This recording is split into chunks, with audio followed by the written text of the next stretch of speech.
All right, ladies and gentlemen, here we are. We finally made it. I know it's been a minute. I'm sorry, guys. We're a little behind. I was busy. We got to change the scenery. Mike was placing some bets. We're still waiting on Guru, but guys, we're here. We've got MMA clips. He's super excited for this. He was hyped. This was at 10:45 this morning, my time. Let's go. Let's MMA go. clips was going. He's been here this whole time. He's just been hanging out. Those are the vibes we need, bro. Those are the vibes we need. The vibes we need, indeed. We got Daz. Daz has been here, and then he got a little antsy when we took forever, so he was like speeded along, which I get. And then here's Grateful Dude chiming in, telling us that we need to get going. So here we are. We are going. That's what we're doing. I'm just making sure I'm pulling up everything that we got. We're still waiting on Guru. Guru Scouting MMA will be ready shortly. But with us today, we have the wonderful co-host that I always have, Mike. Mike is here with the Couch Warrior Pod. And then we've got Effie, who is one of my favorite creators in this space that needs more subscribers. So if you're not subscribed to him, first, you're dumb and you're making the wrong decisions. But second of all, just go do that now so you can get rid of that dumb label that I've just given you.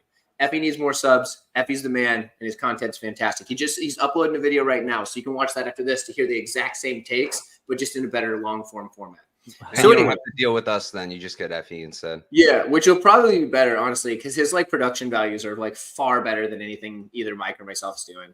Effie's got all the fancy stuff. He's got a whole. Hey, I have an astronaut. Okay, that's pretty good. Right? That's pretty good. That's pretty good. Yeah, what do you guys think about the card overall? I feel like it doesn't have a ton of star power, but it looks like a bunch of good fights. What about you guys? I think it's a good card. Yeah. I actually think it's going to be fun. Is it going to be a good card for a fan or a good card for making money?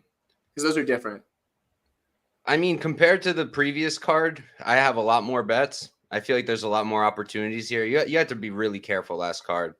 Dude, for 300, it was a great card. 300 was very good for money making. Very hard. I got killed.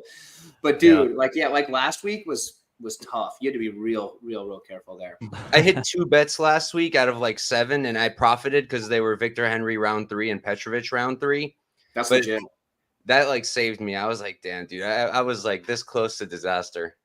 My one shining moment last week was Guskov. I bet on Guskov when everybody else was like, Ryan Span's so good. I'm like, Ryan Span's not that good, guys. Anthony Smith was always going to win the dude, right? Always. Yeah, it doesn't matter what version of Anthony Smith we get. He's going to beat Ryan Span. Even if it's the alternate, bizarro timeline Anthony Smith. We got it. All right, so let's go ahead and start with this. Guru's going to jump in whenever he jumps in, and we'll just pick up from there. We're gonna kind of kick this thing off. I'm pulling up Tapology on my phone because normally I have the dual monitors going, but I don't have that here. We're making do with where we got, right? The internet's gonna be better here, I bet you. But our first fight of the night is actually probably the fight I'm looking forward to most. So that's, outside of the main event, I guess. But it's Alessandro Costa and Kevin Boras, and this is going to be an absolutely fun fight, I think, from start to finish. I'm looking forward to hearing Effie's take on this, though. So why don't you kick it off, buddy? Yeah, going with Costa here. This is top 5 on the whole card, not confident pick. I get why money's coming in on Borjas. I like the striking. I actually don't really like his defense, though. He kind of pulls his head back in a straight line. If you throw a secondary shot, not just a straight, just one jab, that follow-up shot tends to, be there. Van landing on him the way he did and really working that body, I feel like that's a good read he made during the fight, because in that first round he was losing. This dude looked good in that first round. But then you bring in the fact that he's pretty easy to take down. I feel like Costa is just a better grappler. I kind of actually lean, since I don't really have a strong take on the money line, I kind of lean on violence here. I feel like the fight not to go the distance isn't a crazy look or idea here.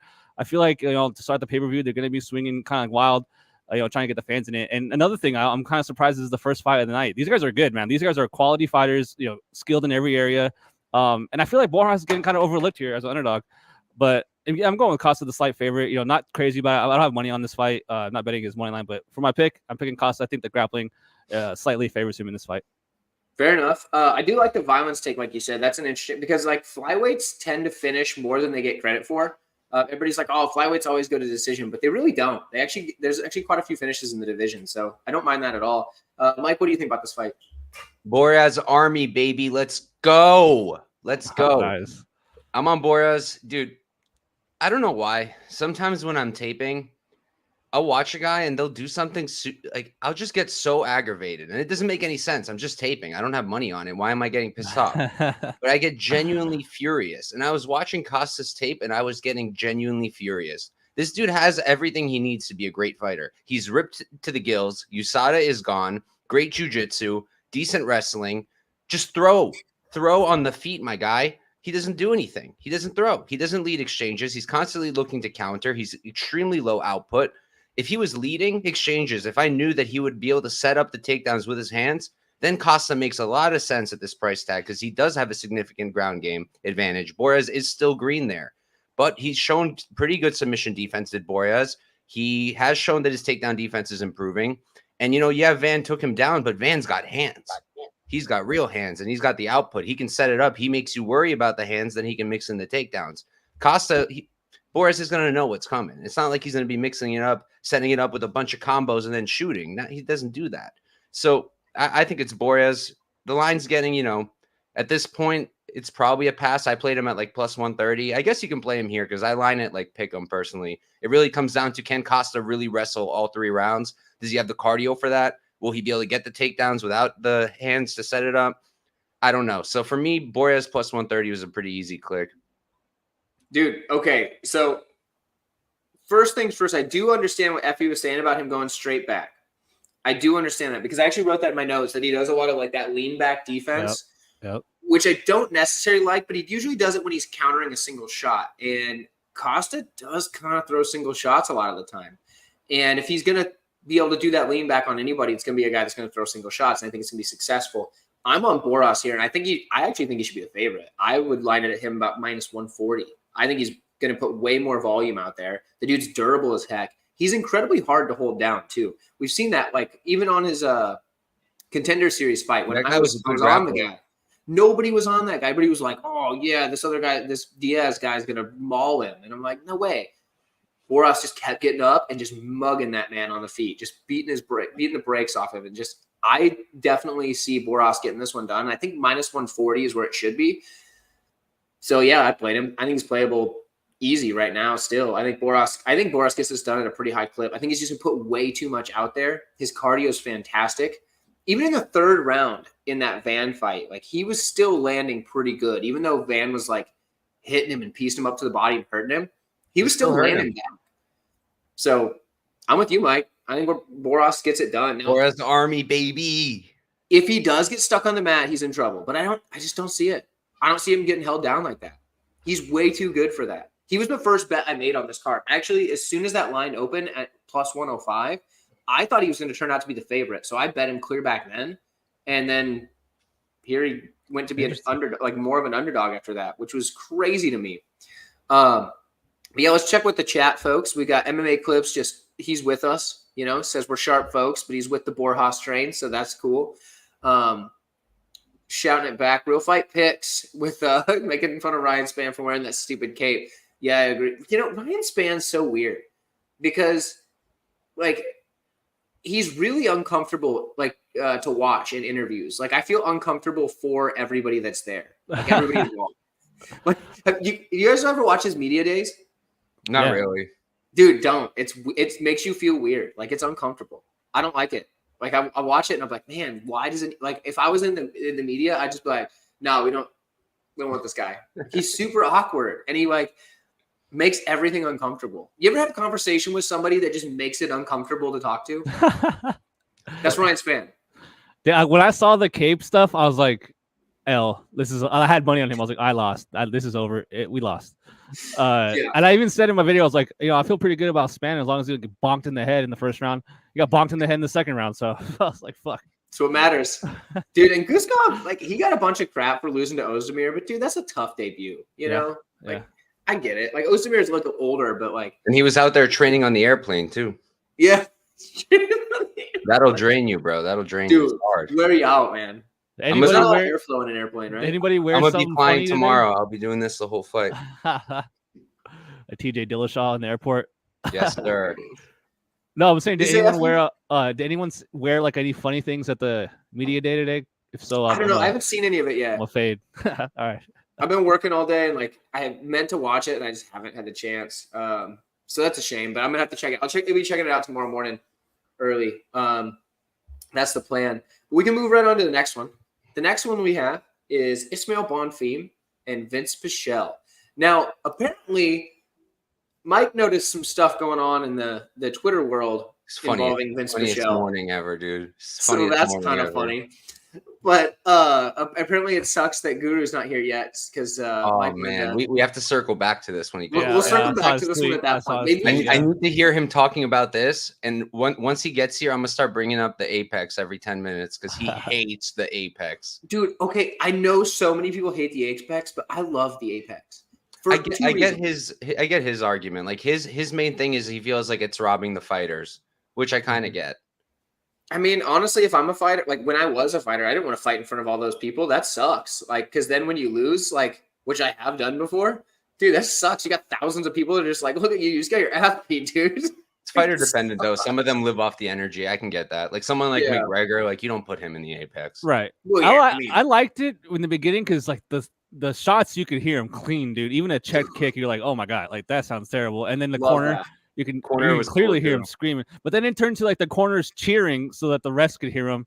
And I'm like, all right, this is annoying. Like, what are we doing? That's a good old Brazilian trick, dude. It's always the Brazilian corners. The screaming. I do feel like I do better on Apex cards than anything else, which is weird, except for last week. Last week, it wasn't. I mean, I thought Nicolau was going to beat Perez, but like, who can really blame you for picking the guy that wasn't coming off of 3 losses in a row, you know? But either way, like I only had like 3, well, I had 4 bets, but 3 real bets because one of the bets was just I had a bet on each side as at plus money. So, but yeah, I love the Apex cards because I usually do better on Apex cards. Last week is just the only thing I had an actual unit on was Nicolau, and that sucks. So whatever, it is what it is. What the hell? Oh yeah, we're gonna go to the next one. We're gonna get Mike's opinion on Bonfim and Pichel. Mike, take it away, brother. Real quick before I do, are you streaming on Twitter too by any chance? I am not. You want to do that? I don't know because I don't have the fancy Twitter thing. So like I don't get paid if people watch it on Twitter. Mm-hmm. So like that sucks. Does it let you put it up on your Twitter? When I do it, I stream straight to YouTube and Twitter, and it just helps because more people pull up because some people just don't want to go to YouTube. Yeah. Yeah. Okay. I'll do it. I'll see what's up. I'll retweet it. How do I put it on YouTube now? So there should be like a thing somewhere around the top right corner where there's like I can't see it because I'm not like in charge here we of go. the thing. Oh, I got it. There we go. All right, we're gonna put it on Twitter, I guess. Yeah, it should be as easy as clicking the button. All right. Well, we are now live on Twitter too. So let's see if yes, we are. If that helps. Let's see. Yeah. Okay. Cool. Yeah. Whatever. We're on Twitter now. This is gonna be fun. But while we're on Twitter, now that we are, so more people can watch. You Twitter people, go watch on YouTube. It's gonna help out better. But if you watch on Twitter, it's fine. I like it a little bit less.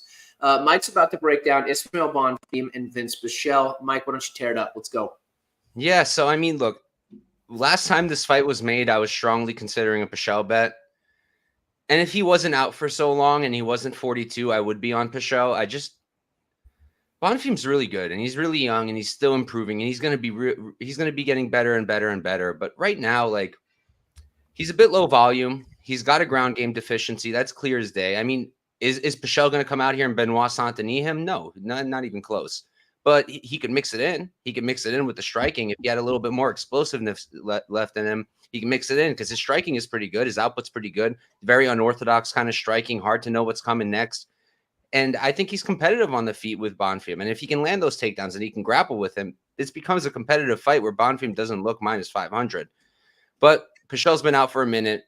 Pichel is 42. At this point, he's had a ton of wars, ton of fights. Looked pretty bad against Mark Madsen, if you ask me. And I just think it makes sense that the young buck here in Brazil, Bonfim, 28, he should win. He's a much cleaner guy on the feet. Probably going to land all the nice shots, all the clean shots, all the damaging shots. So the way I decided to tackle it was I took Bonfim round 3 or decision on DraftKings. I played it at minus 110, 1.1 units. I think it's a great way to cut down the money line if you do think Bonfim wins and you want to play him. Because is he going to come out here and spark Pichel in the first round? Unlikely. Can the damage add up in the second? Yes, it can. But again, I still think that most likely, like I think it probably goes to decision. I decided to cover my ass a little bit with the third round also. I love these third round decision props, even though I honestly don't even hit them that often. But I think it's a solid spot here. I think Bonfim should take it. I'm going to kick myself in the ass if Pichel ends up winning this. And I literally made an argument for him and then went with Bonfim anyways, which, you know, happens plenty of times. You guys could probably relate. But yeah, I'll go with Bonfim here. Round 3 decisions to bet, 1.1 units to win one. So you don't think the best way to bet it is just by parlaying all the big favorites together and hoping for the best? Dude, that's how you make money, right? Dude, it does work sometimes, though, honestly. I know like everybody says that's like a bad strategy, but all I know is, doing that, and it works. Parlays have been draining my bankroll the last like year and a half. When I started this and I was square as hell, and I would like write everything in a notebook and make like 100 different parlays, like essentially like make my own round robins. Dude, I was making bread. I started with betting pennies back then. I like my first year, I was betting like I started with $50 and I ended with like 2K. Like nice. Phenomenal year. And of course, that's before I start tracking.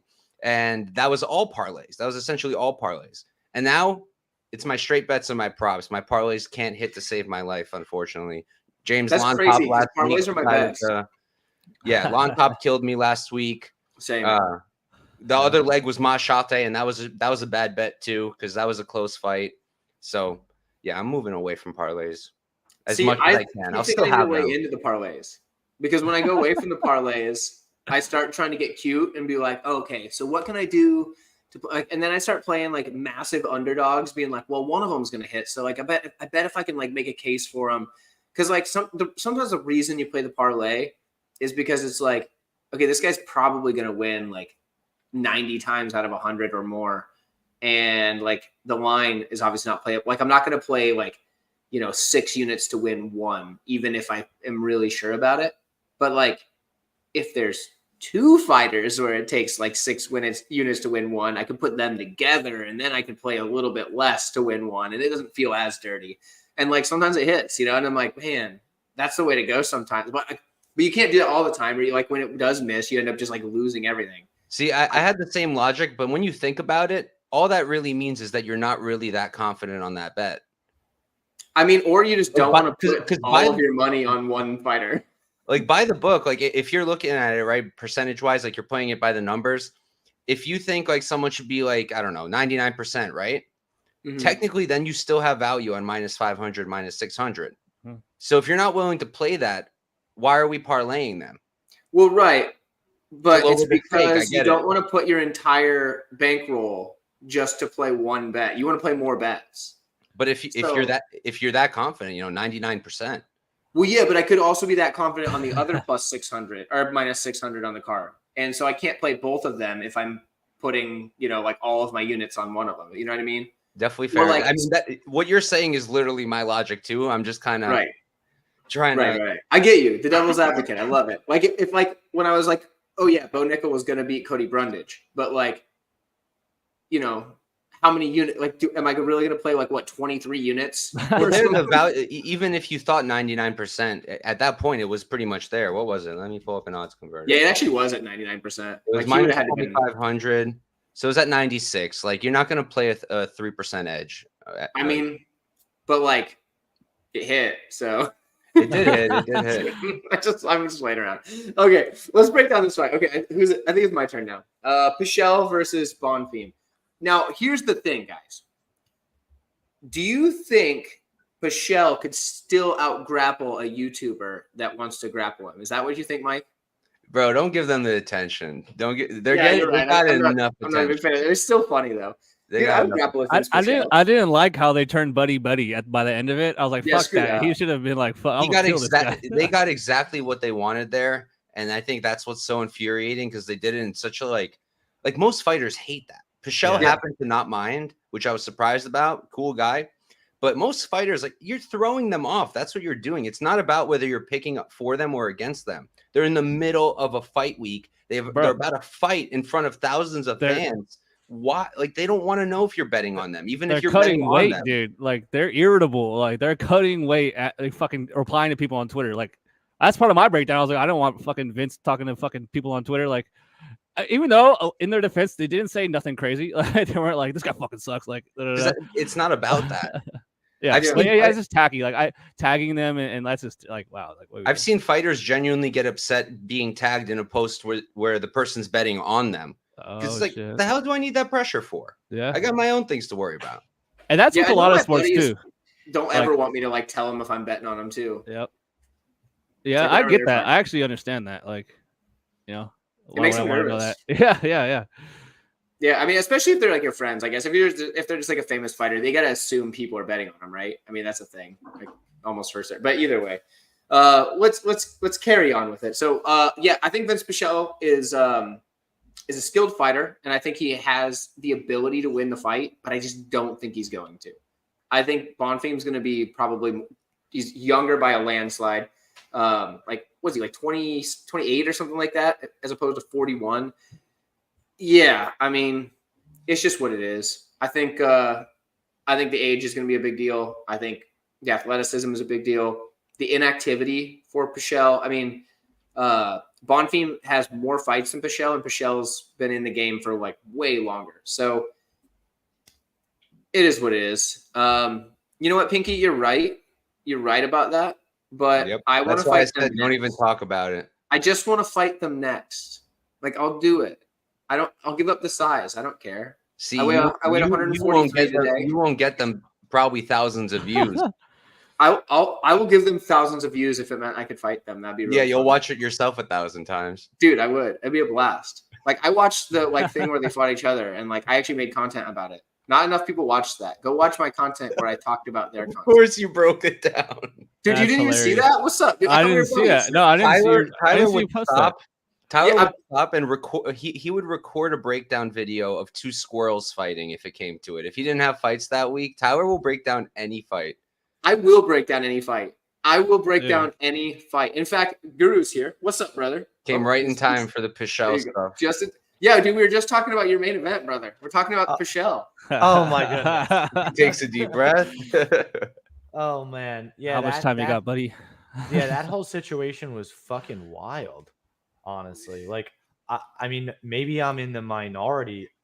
My whole point was, and it wasn't even Vince's point, which is even more hilarious. My whole point was that you shouldn't be tagging fighters in your content if they're not affiliated with it. They don't have a choice whether they're being talked about on your show.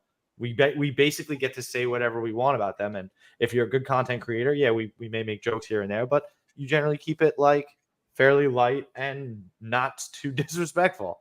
But if you're going to tag people in there and then say that you're picking them to lose or whatever, it's like, I don't know. I don't really fuck with that at all. And it's not something that I would ever do to promote my stuff. Vince's whole thing, correct. Vince's whole thing was, you don't get to decide who's fraud checked or not. What do you guys know? And it's like, dog, shouldn't you be preparing for your fight? True. Yeah, then they end up like doing the whole thing. Like, man, it's whatever. It is what it is. Oh no, my pick is Bonfim. Whatever. Effie, go ahead and give your breakdown of this, and then we'll throw it to Guru to do both the first two fights. This is like the longest breakdown for a fight ever. Yeah, Bonfim's a pick, man. The UFC wants this fight to happen. They're going with Bonfim. I don't really see Vince, utilizing his wrestling, which I would figure he would want to do here. And I think Mike mentioned it too. Bonfim is a little bit on the lower output, side. He seems to be kind of patient, and I like that bet, man. That third round or decision from Mike, the couch warrior here. Because I can see this fight getting extended just from the inactivity from Bonfim, but man, he's just gonna be way faster. And I feel like there's a theme for the card, and obviously we talked about the wide lines and the parlay boys and stuff, but like, I'm just not betting on old people. Like, I'm not gonna bet on you. You're old, bro. Like, sorry, like you're fucking old, dude.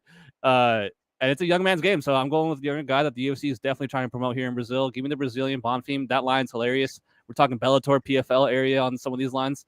So I can't get to it. I can't parlay him. I'm not touching the fight, but I think Bonfim wins. I don't think it's a hot take. Yeah, I learned my lesson about the old people like betting when I picked two 40-year-olds at UFC 300 because I'm dumb. And I was like, we got two 40-year-olds. They're both going to win this sucker. Yeah, so, I think it was because of the OSP win. like that just was like, oh shoot, old people are coming back, man. Like the geriatric community's got us. Weidman too. Weidman too. Although, like, come on, dude. Like, I know. Just I was there dude, live. screw Chris Weidman. That I was wanted to like insane. that guy, but like, screw Chris Weidman, man. he plummeted on my like fighters I like. He was like, Dude, like, afterwards he comes fucking- out and he's like, yeah, dude, shouldn't have been such a puss and just not fell to the ground after I stabbed you in the eyeball. Yeah, 5 yeah. times. Oh, I couldn't believe it. After I was like, this guy's crazy. I'm not surprised at all. I've hated Chris Weidman forever. I guess I didn't know he was that much of a dick, so He is now, absolutely that much of a dick. now I do. I like the weigh-in show wearing goggles and making fun of him. Like the next time, that was super funny. That was good. Yeah. Okay, so we're gonna circle back to the first 2 fights now. So Guru, give your breakdown of the Costa Borjas fight, and then also your breakdown for Bonfim and Pichel, and who you think's gonna win each. Sure, I'll make them fairly quick. Costa and Borjas is honestly a really close fight, and you see that in the way that the line has still gotten even closer and closer together as we've gotten closer and closer to fight time here. Alessandro Costa, his losses in the UFC have come against the elite level of the division in terms of Steve Erceg and Amir Albazi.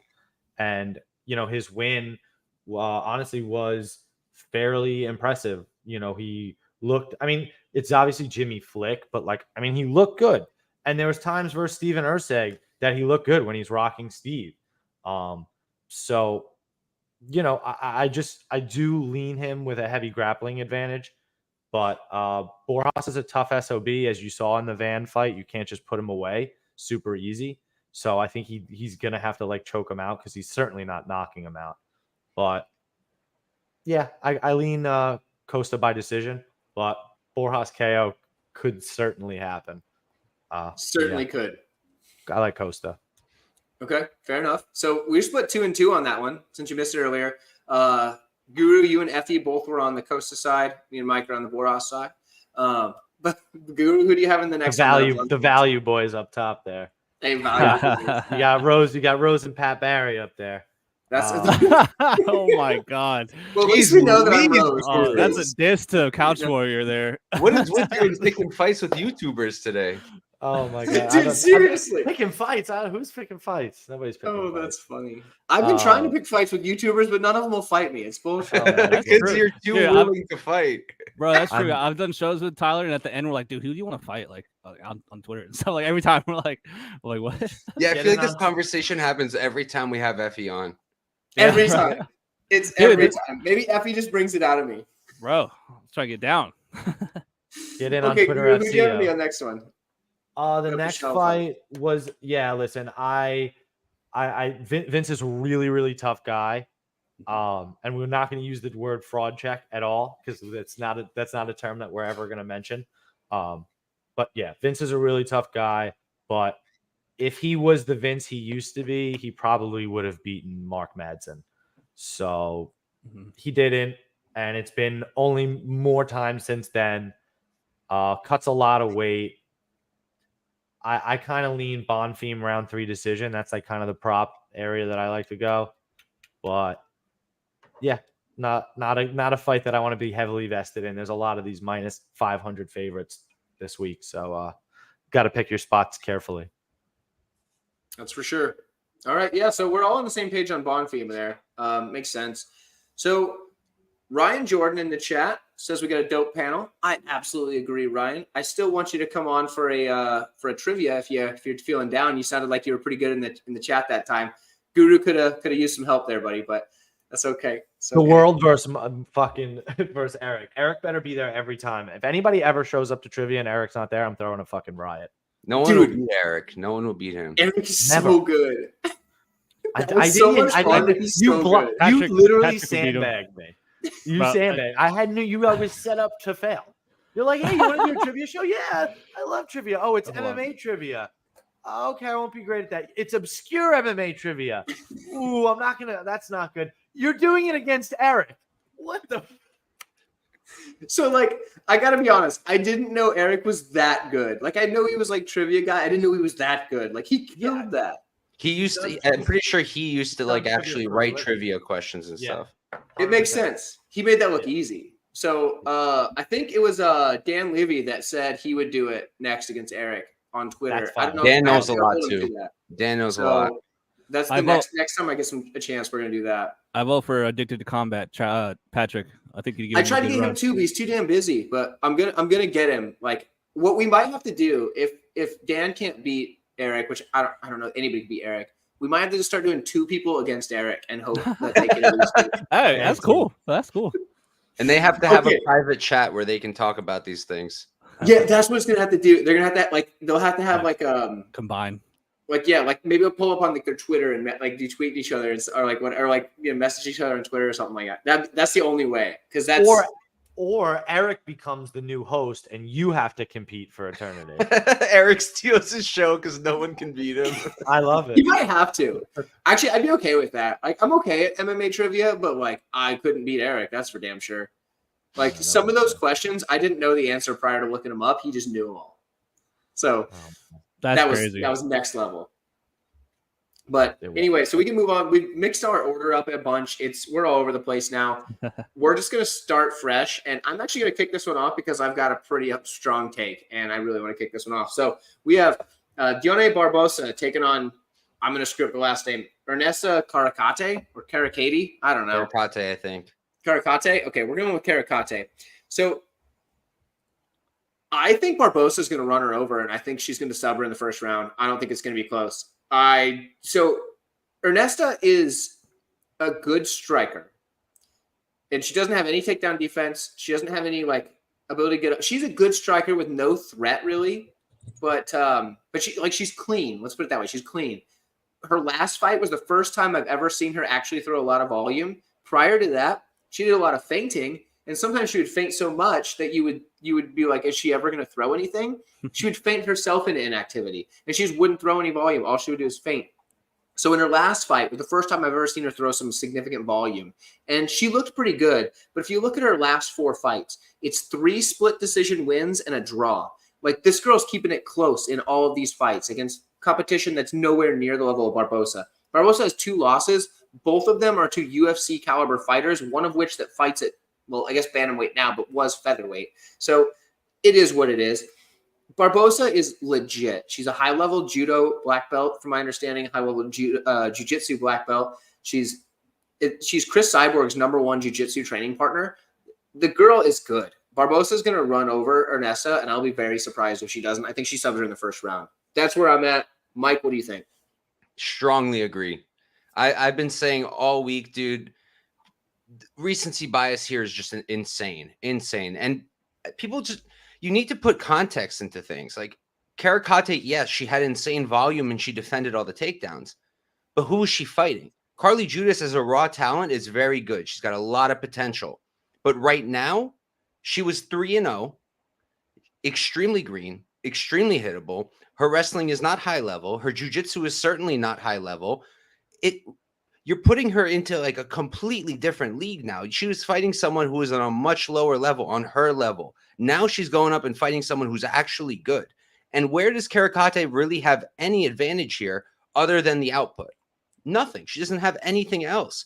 The technical striking, you want to tell me Karacate is really more technical than Barbosa? Barbosa is actually a good striker. Like I heard people saying she's just a jiu-jitsu chick. She's not. Watch her hands. She's actually got clean hands. Karacate, it's all just flurries and nothing about it is technical. The accuracy is shit. I think it was like 45% accuracy on it, and she threw like 300 strikes. Like she misses. She doesn't have a like good technique. And then let's get started on the ground game. I mean, Letitia Blott, who's 40 years old, was taking her down and completely controlling her. She couldn't do anything. She couldn't get back up. She couldn't threaten subs. She couldn't do anything at all. She doesn't have a jiu-jitsu background. She doesn't have a wrestling background. She's got a swimming background. Like I think Barbosa's going to sub her. I think she's going to take her down relatively easily. I think she's going to control her relatively easily. The only thing you can really point to with Barbosa is like, look at the Rain Guerrero fight or some other fights. She does slip off the back sometimes, that kind of thing. She'll be submission over position. Sure. But what the hell is Karacate going to do with that? What is she going to do?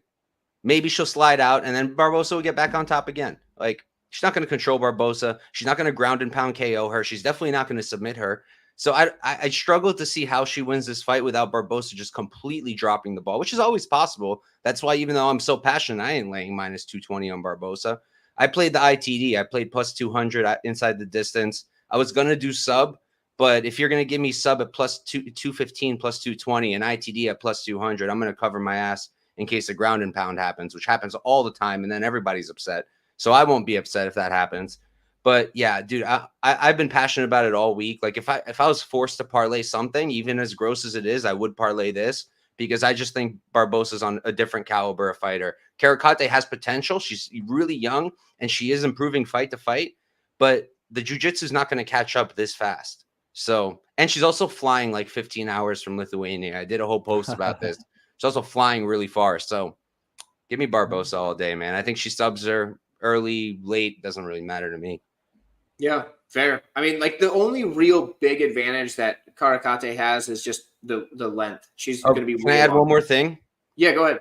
Also, if one more person tells me, oh, without saying who it was, every time, that's how you know someone's got a bet on someone and they're trying to like really make themselves feel better about it. They'll be like, but she got knocked out. But they won't say by who. They won't say that it was Josiane Nunes who hits like a damn truck and fights at 145 and 135. They won't say that. They'll just say the KO part. Right. That's yeah, so like a 145er knocks out a 125er, and they're like, yeah, so she got knocked out. It's like, Karikate will obviously knock her out. Obviously.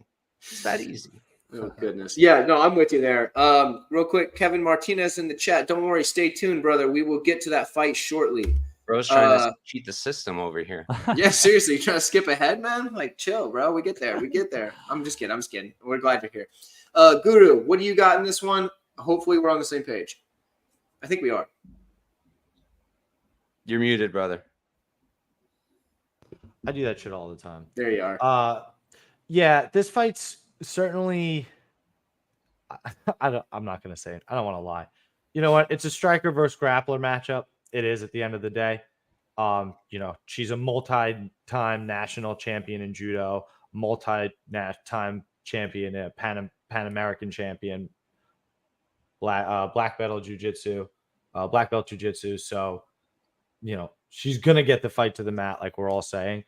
I'm kind of nervous at this point now because I feel like we're all sniffing out the sub, which means she's just gonna disappoint everybody to a boring decision and just hold her, and she's gonna disappoint the whole country because she's from Brazil. But I obviously have a half unit on Barbosa by sub round 1 at plus 700. So nice. Yeah, that's the play. I even took round 1, round 2 plus 360, round 1, round 2 sub grouping. But yeah, I really would not be surprised to watch those beautiful tickets sit in the trash as she disappoints everybody to a 15-minute hug fest.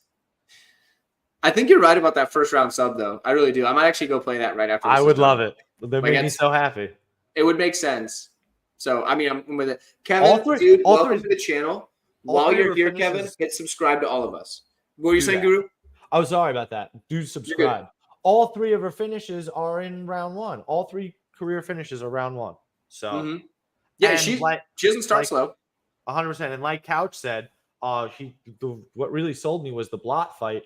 Blot is literally in the positions that we want Barbosa to be in, and Barbosa is at a way higher level. So yeah, I'm really hoping she gets right there and doesn't fuck around. Yeah, I think if Barbosa takes her down, she's toast. When she takes her down, I guess it's gonna happen. She also has a win over Karine. Hopefully, we're on the same page here. What's that, Mike? She also has a win over Karine Silva, by the way. Forgot about that one for a sec. Insane. Yeah, insane. And that was the thing. Like when I was looking for Karine Silva's fights, was it last week? 2 weeks? Last week. When I was looking at her stuff, and I remembered, oh yeah, she fought Barbosa. 2-for-1 tape study. Love doing that stuff. That was a key right there. So got it just fresh in the noggin right here. And I think that just a win over Karine Silva is a bigger deal than fighting Karikate here. But Effie, I assume we're on the same page, but let me know. Let's see. Dude, well, now I'm getting kind of scared. Like Guru is saying, like we're all kind of seeing this the same. Like this is actually really scaring me. But dude, one thing I'll say is I love when someone is very skilled at judo and also jiu-jitsu. Like that's just a super exciting fighter, like whether it be dudes or chicks. Like I love throws. Like when someone can get thrown off the cage, like Kayla Harris is like my new favorite fighter. Like, oh my god, like her throws are going to be insane, you know, in the UFC, but especially with her elbows. But I think she's going to clinch up, dude. Like she's way taller, Ernesta here, and she's obviously trying to strike. But like when someone's that much bigger than you, like you have to close the distance, and I feel like you're just going to grab her. Like I don't expect this to be, you know, at range for long in that first round. I feel like they're going to cage push, get to the cage, and I feel like in women's MMA, a big thing is strength, and I feel like Barbosa is going to reverse her bad. Like even if Barbosa's back's on the cage, I feel like she's strong enough to reverse, dude. And then if you're that good at judo, you understand body positioning, like you understand your head position, like your awareness is just so much higher against someone that doesn't. So like even if like Guru was saying they do hug a lot, I just feel like if they spend that much time like together clinched, like she's going down. Like she's gonna go down, she's gonna get put off balance, and then from there, dude, she's getting passed. Like I'm going with knockout, I'm going TKO, a ground and pound. Which is why I like Couch Warriors inside the distance. It's a good point. You know, you don't want to get burned on either one there. But I just think that, you know, she's gonna get mount here and then ground and pound her out. So yeah. Fair enough, dude. Okay. Fair enough. Yeah, honestly, like it's clear. And sometimes when we all agree, it's for a good reason. We don't need to be scared. Yeah. She's getting this one done. I do think the knockout is live. I do think she goes for a submission, but I do think the knockout is definitely possible. So how many times have we seen it, man? How many times have we seen a dominant jiu-jitsu specialist just lock up the TKO, the ground and pound, because they're in a good position, don't have to go for the choke, so why not? She's got those long, skinny limbs, dude. She's gonna have her way, I feel like, once it gets down there. Dude, and so here's another thing. What's up? Plus 2,200? Where? What is? The KO. Oh, dude, play that just in case. I'm gonna look for it. Hell yeah, I'm gonna play that. I might play that too. We'll see. One thing that Effie mentioned is that like he loves the judo combinations with the jiu-jitsu. It's interesting because in judo, a lot of the time you can end up in the scarfold or whatever, kisigatami or something like that is what they call it for judo. You end up in that scarfold position. And that's not something that a lot of MMA fighters practice. It's not like the regular position you go to, right? You get a lot of people that they go to like side control, which is pretty close, but not many of them switch over to that scarf. And when the judo players start switching over to that scarf, it really throws off a lot of MMA people. I know that I've gotten better position on like guys that are better grapplers than me just by using scarf hold. So like I could see it easily being like an arm bar from scarf or something like that just like Karakati is like, what in the world did I just have happen to me? So that's definitely a thing. Pinky's on the same side at the ITD. So plus 1,700 on FanDuel. I'm about to do it. There you go, dude. I'd do it. I might do that. But while you're putting that in, we'll shout out Pinky real quick, because Pinky is one of my longtime supporters, one of my favorites down there. Now I do play favorites. Pinky is a fantastic human. I love Pinky. Pinky's been a channel member since, I don't know, probably since there was channel memberships. So Pinky, shout out to you, my friend. Mike, you're gonna be up next on this next one. If you are ready, I'm ready to go. I'm good. You got it. Okay, we got Malarkey and Huffy, Jamie Malarkey and Mauricio Huffy. Who do you got? What do you got him, and why do you got him? Yeah, so I mean, I'm on Ruffy. I think it's Ruffy, but he's minus. That sounds weird to say. Yeah, Ruffy. I got him at minus 130, and I like that a lot. You know, I like that line a lot. I think he was even an underdog at one point, but I definitely didn't get that one. But this line's getting kind of bananas. Like, if I didn't have a play, I'd probably be considering Malarkey. Like, yes, he has chin concerns, 100%. We all obviously see that. But at the end of the day, he's still a pretty good fighter. Like, he's pretty good everywhere. He's well-rounded. He's a good striker. He's a good, decent grappler. He's got power. He's definitely got power. So I don't really think he's completely out of this. Ruffy's very low output. Sometimes he's very tentative. Like in that Contender Series fight, he started so slow. Now, you can possibly argue that he started slow because he was fighting a really good wrestler, and maybe he was just being careful, didn't want to give up anything that would cause him to go to the ground. But at the end of the day, it does seem like he's a bit low output. So if he's not coming out here and leading exchanges, might already be close. And on top of that, you know, it's not impossible for him to be knocked out either. He's been knocked out by a really good guy in Manuel Souza, but he's also been hurt by lower level competition. And his chin, I mean, anyone can see it. His chin's up like this. So there are 100% concerns, and I can't condone minus 200 Ruffy. I think that's bananas. He should win. He's a much cleaner striker. His takedown defense is elite. This is why a lot of us played him on the Contender Series, because his takedown defense is real good. He's fighting at Fight Nerds, great camp, fighting with a few of his guys here on this card. I think there's 3 of them. And I do think he'll knock out Malarkey. I do think another interesting angle is Rufy by decision. I think it's like +6 or +700, something like that, maybe +5, which I think is pretty crazy because so then you're essentially saying that he only wins by KO, which I don't think is necessarily true. Is it likely? Yeah, because of the chin and because he's accurate and clean, but I wouldn't be shocked by a decision. I know he's never even been there. He's never been to a decision, but I think he could do it too. So that's interesting. I like the money line at -130, but at this point, to me, it's dog or pass. Yeah, I mean, he has won literally all of his fights by knockout, so it makes sense to think knockout. But I get what you're saying. Like, he eventually is going to go to a decision, so there is that. But Guru, what do you think, man? I just feel like Ruffy's gonna be Superman and like just I mean, it's actually really the other way around, isn't it? That that Malarkey's gonna come out here and try to be Superman, right? But it's really Ruffy who is his kryptonite because he knocks people out, man. He was a dog. He's an underdog on Dana White Contender Series. A guy coming from the Khabib camp, the famed Khabib camp, right? And he comes out there and he's down on the scorecards. Honestly, really close fight. One judge gives him round 2, but hell, it could have been 2.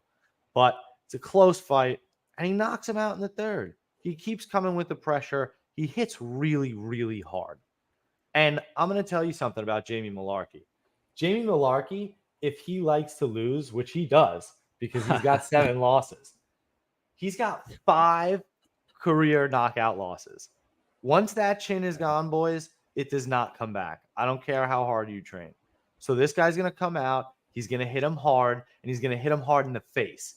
And then he's going to crumble and go down. He got knocked out by Nazarat. If you watch that Nazarat fight and watch him buckle, go down, and start wrestling with Keith Peterson, and then go, you know what? It's been 5 months. Why don't you go against the hardest hitting safety in the league right here in his home country, undefeated? Yeah, he's not going to come out and swing like a fucking truck. Yeah, give me Ruffy by round 1, round 2 KO.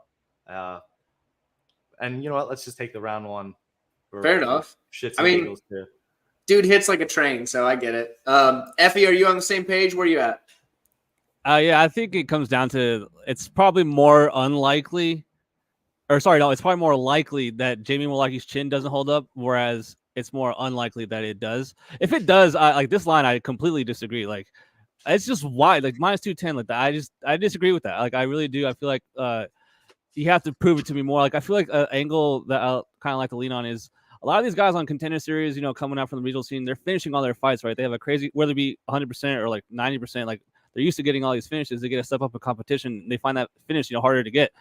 These guys are experienced, like Jamie Malarkey, like he's had some pretty good fights, but like Guru said, man, you can't be getting knocked out by Nazareth hack press. Like that, to me, that's it. That's the reddest of flag. Like that's the end of it.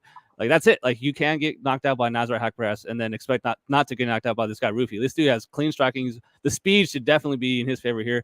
And like Couch was saying, man, I like the takedown defense, man. This guy looks like he has good down blocking, good hips. Pause no Diddy, but yeah, man, Rufy's gonna win this fight, man. I think he gets a knockout. I think he keeps that 100% finish rate intact. Give me Rufy to find that chin. Simple as it is. Sometimes we all just have to agree that he's probably going to knock him out. Kevin said it in the chat. Kevin knows what's up. He probably gets the knockout. But Jamie Malarkey is one of these guys that, like, every time you think he's going to lose, he wins. And every time you think he's going to win, he loses. I don't know. So, like, if anybody's going to just pull us, upset off, Malarkey is one of those guys that could do it. But, yeah, I have to agree. Ruffy's probably going to get it done. I think he's going to be too much of a powerhouse. He could even lose most of the fight and then get the knockout late like he did in his Contender Series fight. So, yeah, I tend to agree. But we can move on. We don't need to hear another 10-minute breakdown on how Ruffy's going to knock out Jamie Malarkey. And Guru can kick us off on our next fight, which is a good one. It's going to be a close fight between Joaquim Silva and Drakkar Klose. Guru, what do you think, brother? I quit. I quit. I just Tower. got I'm it. done. I just got it. I'm out of here. I'm done with this.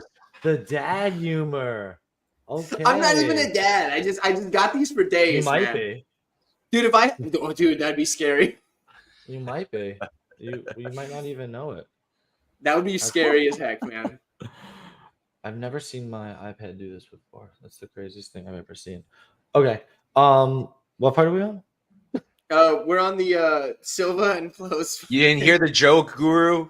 No, Get I'm it all together. You're wearing headphones. Look at that good shit, dude. listen. I may or may not be, on something green and fluffy, and like I said, frazzled by my iPad. Okay, Joaquin Silva. Yeah, listen, I felt that Drakkar Klose is the more efficient striker, and he's the more often than not going to be the guy that is in top control.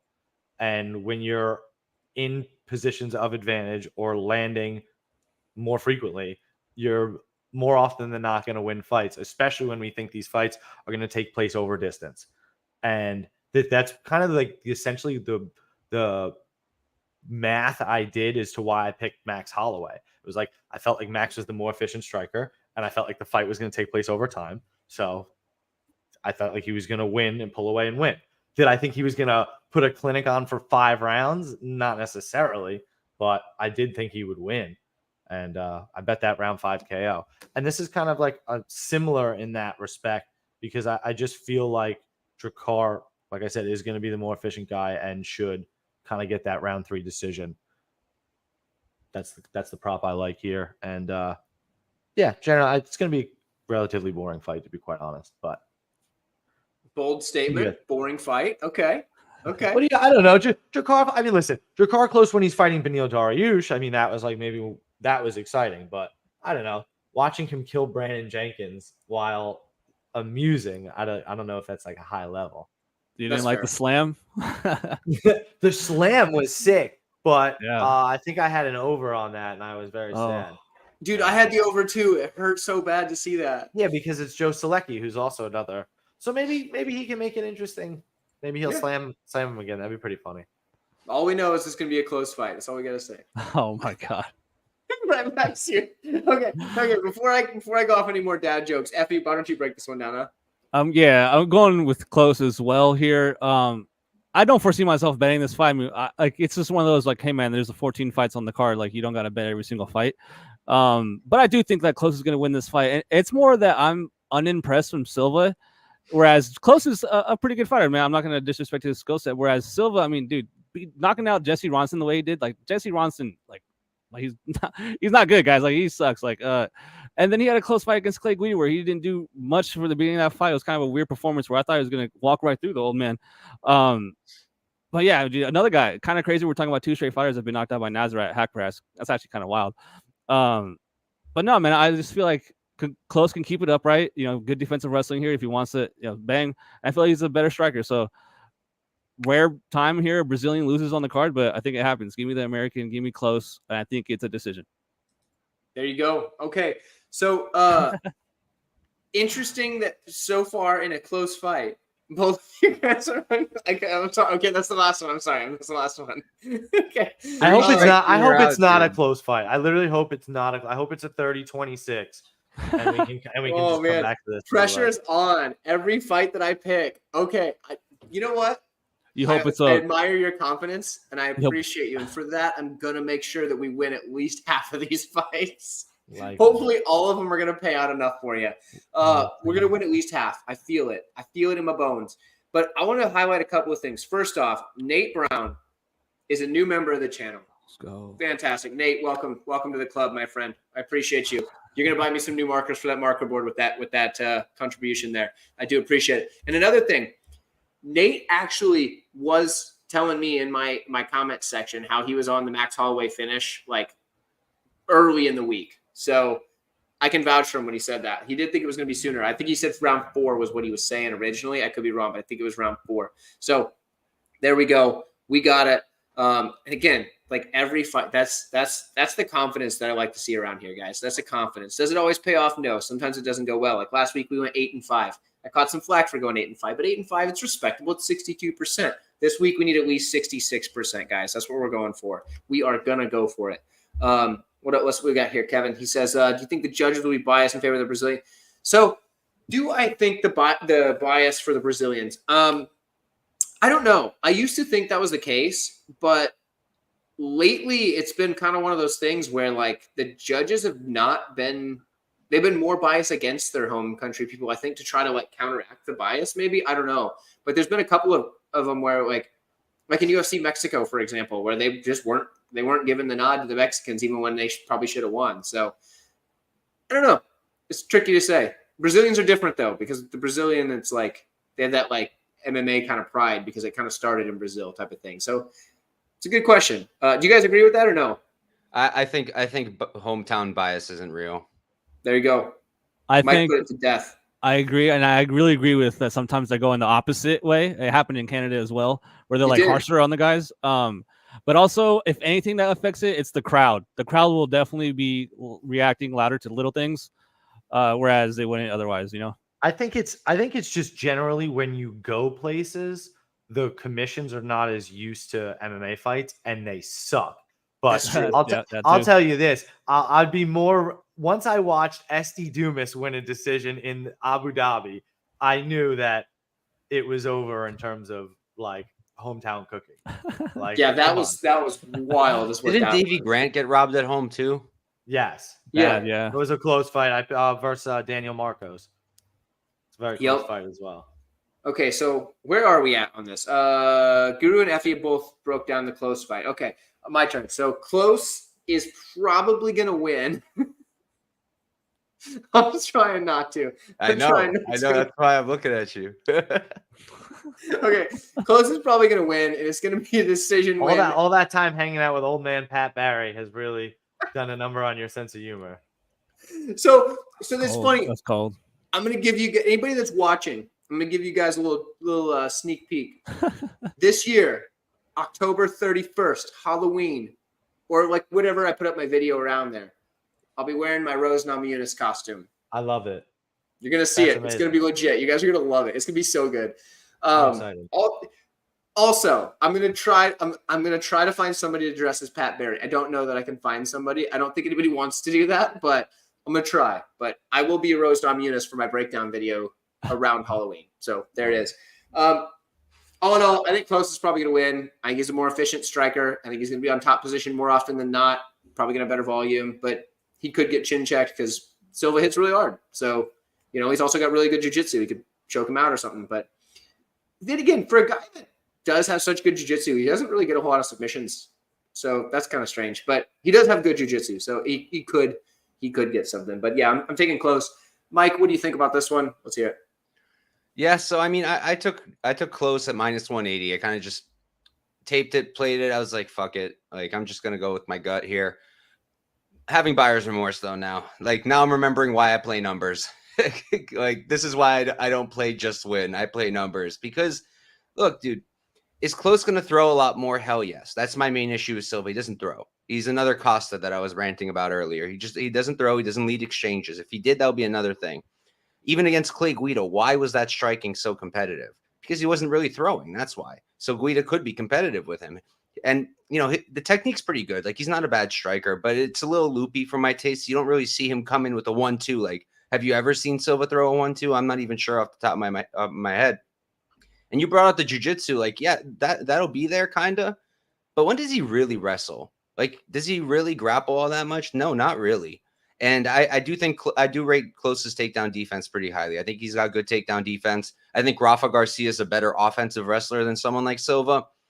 But here's my thing. One of the reasons I am concerned about Close, because he is more durable. I know he was knocked out by Benil in one of the craziest knockout sequences ever. But, I mean, Silva's chin seems not to be there. But my main concern with Close is I think he fights like an idiot sometimes. Like, can you explain to me why the hell you would come out there and shoot 14 times on Rafa Garcia? For what reason and what purpose? You're the significantly better striker. He's hittable. You got power. Like, why? Why would you grapple? Like, you just don't need to. You made the fight so much harder for yourself. Every time it was on the feet, he was successful. And then he would die for a takedown. And I'm just like, why? So if he comes out here and starts shooting takedowns, I might just rip up my ticket and do one of those posts I do early. I've seen enough X on my bet. And sometimes it reverse jinxes, and then people get so upset as if I can somehow control the jinx. But yeah, give me Close. I think he probably knocks out Silva. He's got the output. He's got the striking. He's got the power. He's more durable. I like Close. Isn't it funny how superstitious MMA fans can be? Like really, really superstitious. I'm psycho, dude. I'm psycho. Are Like, you? yeah, yeah. If you tell me someone's a lock and I have a bet on them, I'm gonna get severely uncomfortable. I'm not Really? superstitious whatsoever. It's interesting. The guy that randomly tracks what 33-year-olds do might be superstitious. That's not superstitious. I'm not a Freemason like some people keep saying I am. I don't even know what that is. I don't even Oh my fully God. understand what that is. Like I started my 33-year-old Right. thing, and I Sure remember you the first time I ever mentioned it, someone like in the comments was like, "That's a Freemason thing. It's evil." I was like, "Okay," and then I started my experiment. And there's no 33-year-olds on this card, by the way, which sucks. But dude, they're killing it. They're killing it. 33-year-olds are up right now. I'm telling you. But anyways, the last time I posted about it, someone was like, "Oh, you're a Freemason," and I was like, "I don't even know what that is." Just say yeah, man. Totally. I Well, feel like that's not something I can't- should say yeah to, though. Can you track all the? Why don't you just track all the ages and see how they do? Well, that would Step take me your quite game a up. while, Guru. It would take a while. Step it See, up. Let's go. And you know what I'm gonna do? This is what I'm gonna do. I'm telling you right now. If they go on a real run and it's like crazy, I'm gonna say, you see, you know what it is? 33-year-old is the peak age. You peak at 33. Now, I don't need a So what you're science saying, background Mike- because I'm backed by But the how, numbers. but how do you know unless you check 32? Damn it, Guru. You just ruined everything. So what you're saying though, Mike, is that come November when I turn 33, I should start fighting again? The odds are in your favor. Dude, that might be all it takes. We'll see. We'll see. 30. You're 32. Keep you posted. You're gonna be 33. I'm gonna be 33. Yeah, I know. I look like you I'm really, like you 21, literally but- are Rose. You're literally, you have a baby face. I know, dude. I look You were way 22. younger than I You am. were 22. Is Rose Yeah. 32? I'll lose my shit if Rose is 32. Is Rose 32? I wonder how old No. Rose is. Dude, if she's 32, I'm gonna lose. 31. 31. Okay. Oh my God, close. I knew we were Close. close in I- age, but I didn't know how close. That's funny. Like we Wow. could pass for like relatives, I think, at this point. All right, next fight. Yeah, let's go. Yeah, we're taking a while. Okay. We're 1 Yeah, hour this in. is long today. Yeah, this is a long one Sorry, today. okay. We got John Silva. Some people said Gene Silva. I think it's John, but either way, taking on William Gomi or Gomis. I'm not sure what it is. Effie, what do you have in this fight? Let's roll. Dude, first underdog for me. I got Gomis. I liked him way more at plus 120 than at plus 100. I mean, it's not really that much of a difference. But yeah, man, I like the line more earlier in the week at even money. I don't have money on him. I'm not saying I bet on him or anything, but this is my first underdog.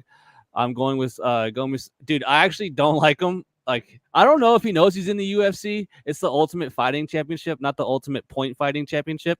So, like, I just hate watching him fight, dude. Just that teep kip, like, he just circles, which credit to him. So, like, it's a good style to have if you want to win fights. But, like, Silva, the way he fights, like, it's going to play into Gomis's, like, style, man. Like, he's a wild man going forward, looking for a big shot. And, you know, I just feel like he's going to be able to get the angle and counter, like, throughout the fight. It's just about, like, does Silva chase or does he, you know, cut off the cage at a good rate, you know, and get that shot. So, I don't foresee him shooting takedowns or really initiating the clinch as much in this fight. I feel like it's going to be another decision, a classic Gomis performance, and the crowd are going to be hating this guy. So, yeah, I don't expect a great fight here, but I'm going with Gomis. I'm leaning with the underdog here. There you go. Like it. So when I originally saw the line for this fight, Gomi was the favorite. So I don't know what caused that to flip, but it did, and I'm kind of surprised by it because like there's just not a lot of footage on Silva. I mean, we've seen him in the UFC already, but before that, it was pretty tough finding footage on him. So, but we have seen Gomi, and he's looked pretty good. So I think he's just going to move around. I think he's going to land shots on the outside and probably win. I wasn't going to bet him as a favorite. I'm not that confident in him, but when you gave me him as an underdog, I took a little poke at it. I was kind of hoping the line would flip back yet again, and I could just play both sides because that's what I prefer to do, win money on both sides. But I'll ride with the Gomi bet. That's cool. I'll take Gomi. Mike, what do you think? Yeah, I'm going with Gene Silva here. Like, look, Gomi's got skills, but again, like I'm about to go off on another output rant, so I just won't. But his output is terrible. It's horrible. Like it's so bad. I don't know how else to phrase it. Horrible, terrible. Like he doesn't bananas. And it's bananas. Like he'll throw kicks, right? And his kicks are nice. But he's not throwing any hands. And when he does it, the hands are good. He's so technical. He's a great striker, but he doesn't throw. He's comfortable to stay at range. He maintains range very well. He can mix in the grappling for sure, but he's not throwing. If he comes out here and he's actually putting out output, he's going to be a really hard guy to beat because he's very, very good. But at the end of the day, right now, damage wins fights, right? Damage wins fights. We're learning that every single week, more and more and more. The judging has changed. And Gene Silva, I think he's much more likely to land the damaging shots. I think he has a lot more tools on the feet.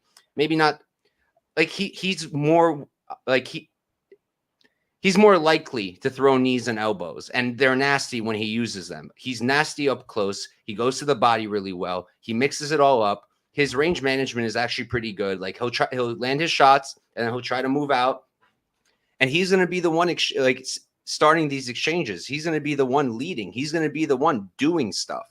So for me, I feel like at a close line, if you got underdog money on Silva, that was an easy play. If you got that, if I get that, I'm going to be on it. I might be on it even at -115. I'm watching the line right now, and I'll see what happens. I didn't want to play him at chalk just because Gomez is really good.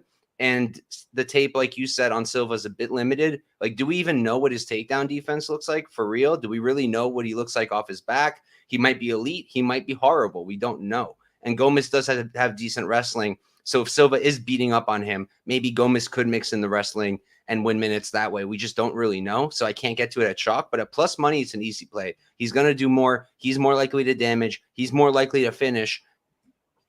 Why not play him then? So one question is, what happens if Gomi lands his patented nut kick again and they just count it as a knockout? I mean, the fans might kill him. Dude, literally. That was the craziest thing. They might literally kill him. That was the craziest finish I've ever seen in a fight. So I had to bring it back up. You know what I mean? But Guru, what do you think about that fight? Which one? This fight? The one we're talking Dude, about? what world are you in, man? I'm in this world. The one that we're talking about? Yeah, go meet John Silva. Yeah, who you got? That's what I thought. Yeah, no. So listen, this fight's really interesting in terms of, right, like, can Gene Silva hold Gomi where he wants to? Because like Any Action was saying, like, if you're fighting Gomi, right, he's got such a frustrating style.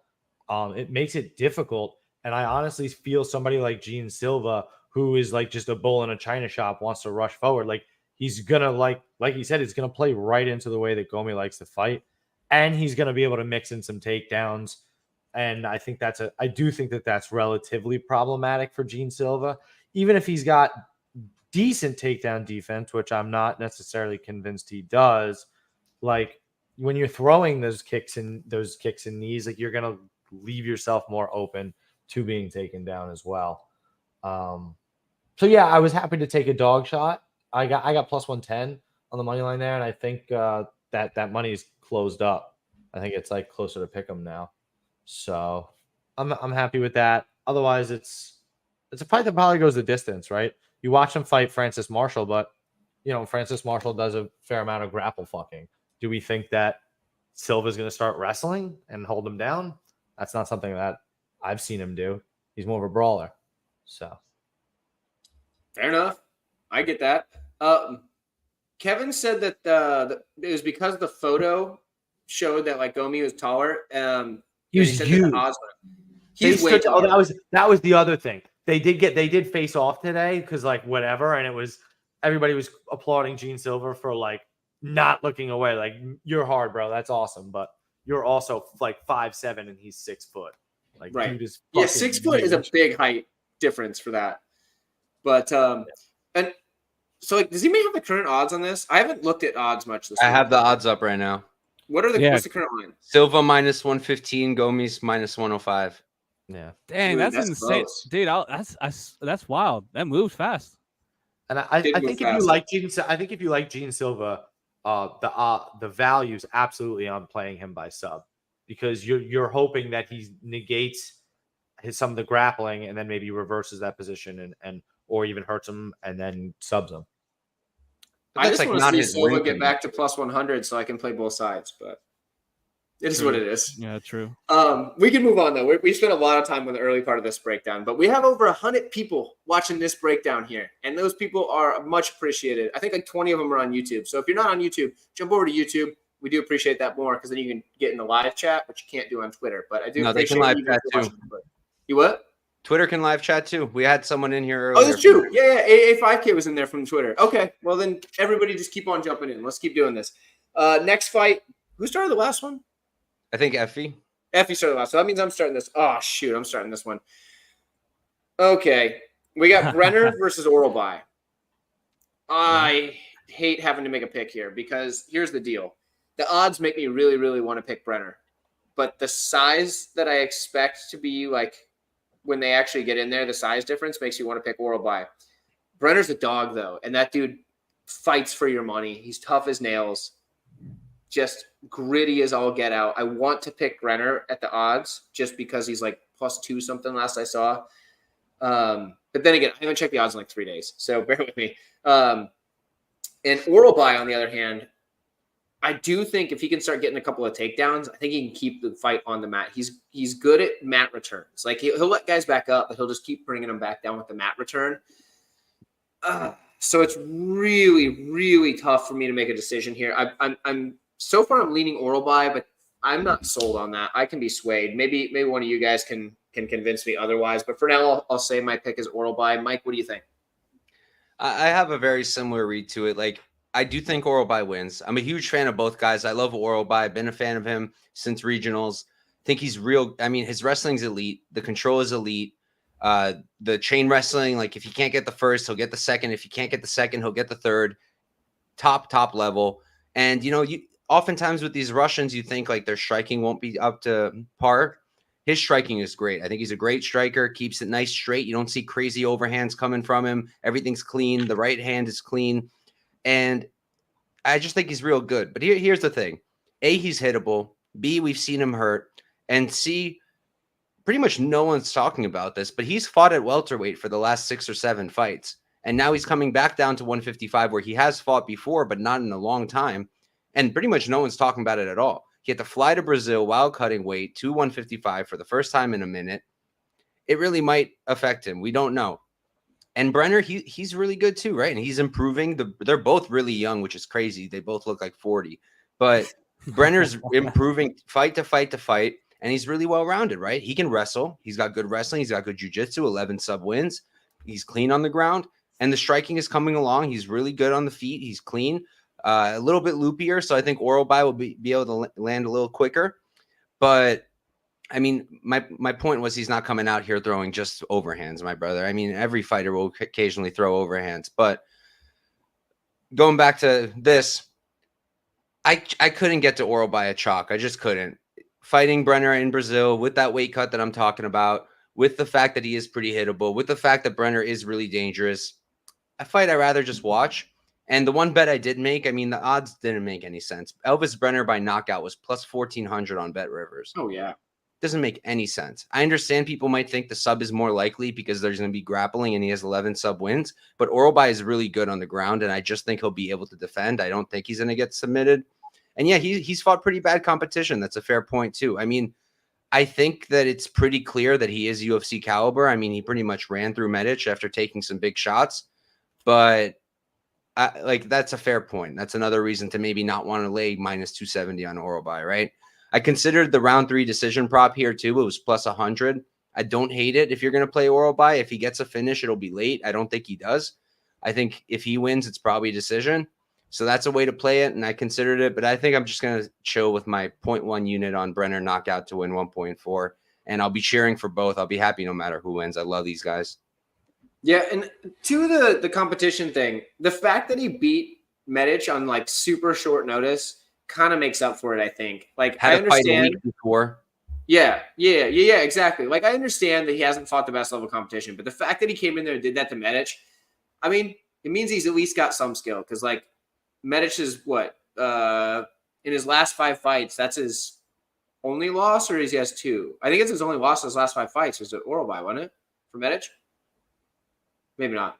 Unless Turner's in there. I don't remember the spacing. Yeah, I was going to say, I don't know. I remember this. But yeah, either way, like, Medic has looked good lately. So, like, the fact that Oralbai was able to get over him. Like that's a good win. He ran through him, does. bro. He ran through him. You can really only fight who they give you on the regional scene. And I know for a fact that it's really tough to find fights, especially when you're like the good fighter in your area and like everybody else kind of sucks. And they're like, oh man, I don't want to fight that guy. I'll fight anybody else. So I get it. Like I'm not that fighter, but like I know those fighters that on the regional scene, they're stuck with like, yeah, all I can fight is this guy that's like 2-8 and like I'm 6-0 or something. And it's not like he's going to split with them either. He's not going to split with these guys. He's handling them accordingly. You know, it's like Dogarian, for example. I used to hate on Dogarian because of the competition levels, but he dispatched every single one of them. You know, he wasn't going to split with them. So it is what it is. It is what it is. It's going to be a close fight. You know, it is what it is. But Guru, Oralbai or Brenner, who do you like? Why do you like them, and how? Interestingly enough, over on my show, Chronic Combat Conversations, we did happen to talk about the weight cut. There we go. Mr. Couch Warrior. And I was talking with my co-host. You may know him. He goes by a new handle now. It's Love Handle Scouting MMA, as we talked about on the show. And he told me that Oralbai had a little bit of love handles in his last fight and felt that the cut down here is totally makeable and doable for him. Something that he is not super worried about. Sure, maybe the flight to Brazil might be worried about, but let's just be honest. Is Oralbai a normal man? Absolutely not. He is a prehistoric warrior sent back from time to absolutely dismantle people. And I'm telling you, that is what he's going to come here to do. I don't care that Elvis Brenner has not been finished before. Watch that Guram Kutateladze fight and tell me that he can't get finished. Oralbai is spoiling the party. He's coming in and he's getting a finish. The dude has 12 career wins and 11 of them are by finish. Give me Oralbai by finish at plus 175. Let's go. Should also be undefeated, by the way. And talking about the competition, I mean, Khalid Satouev is a legit dude.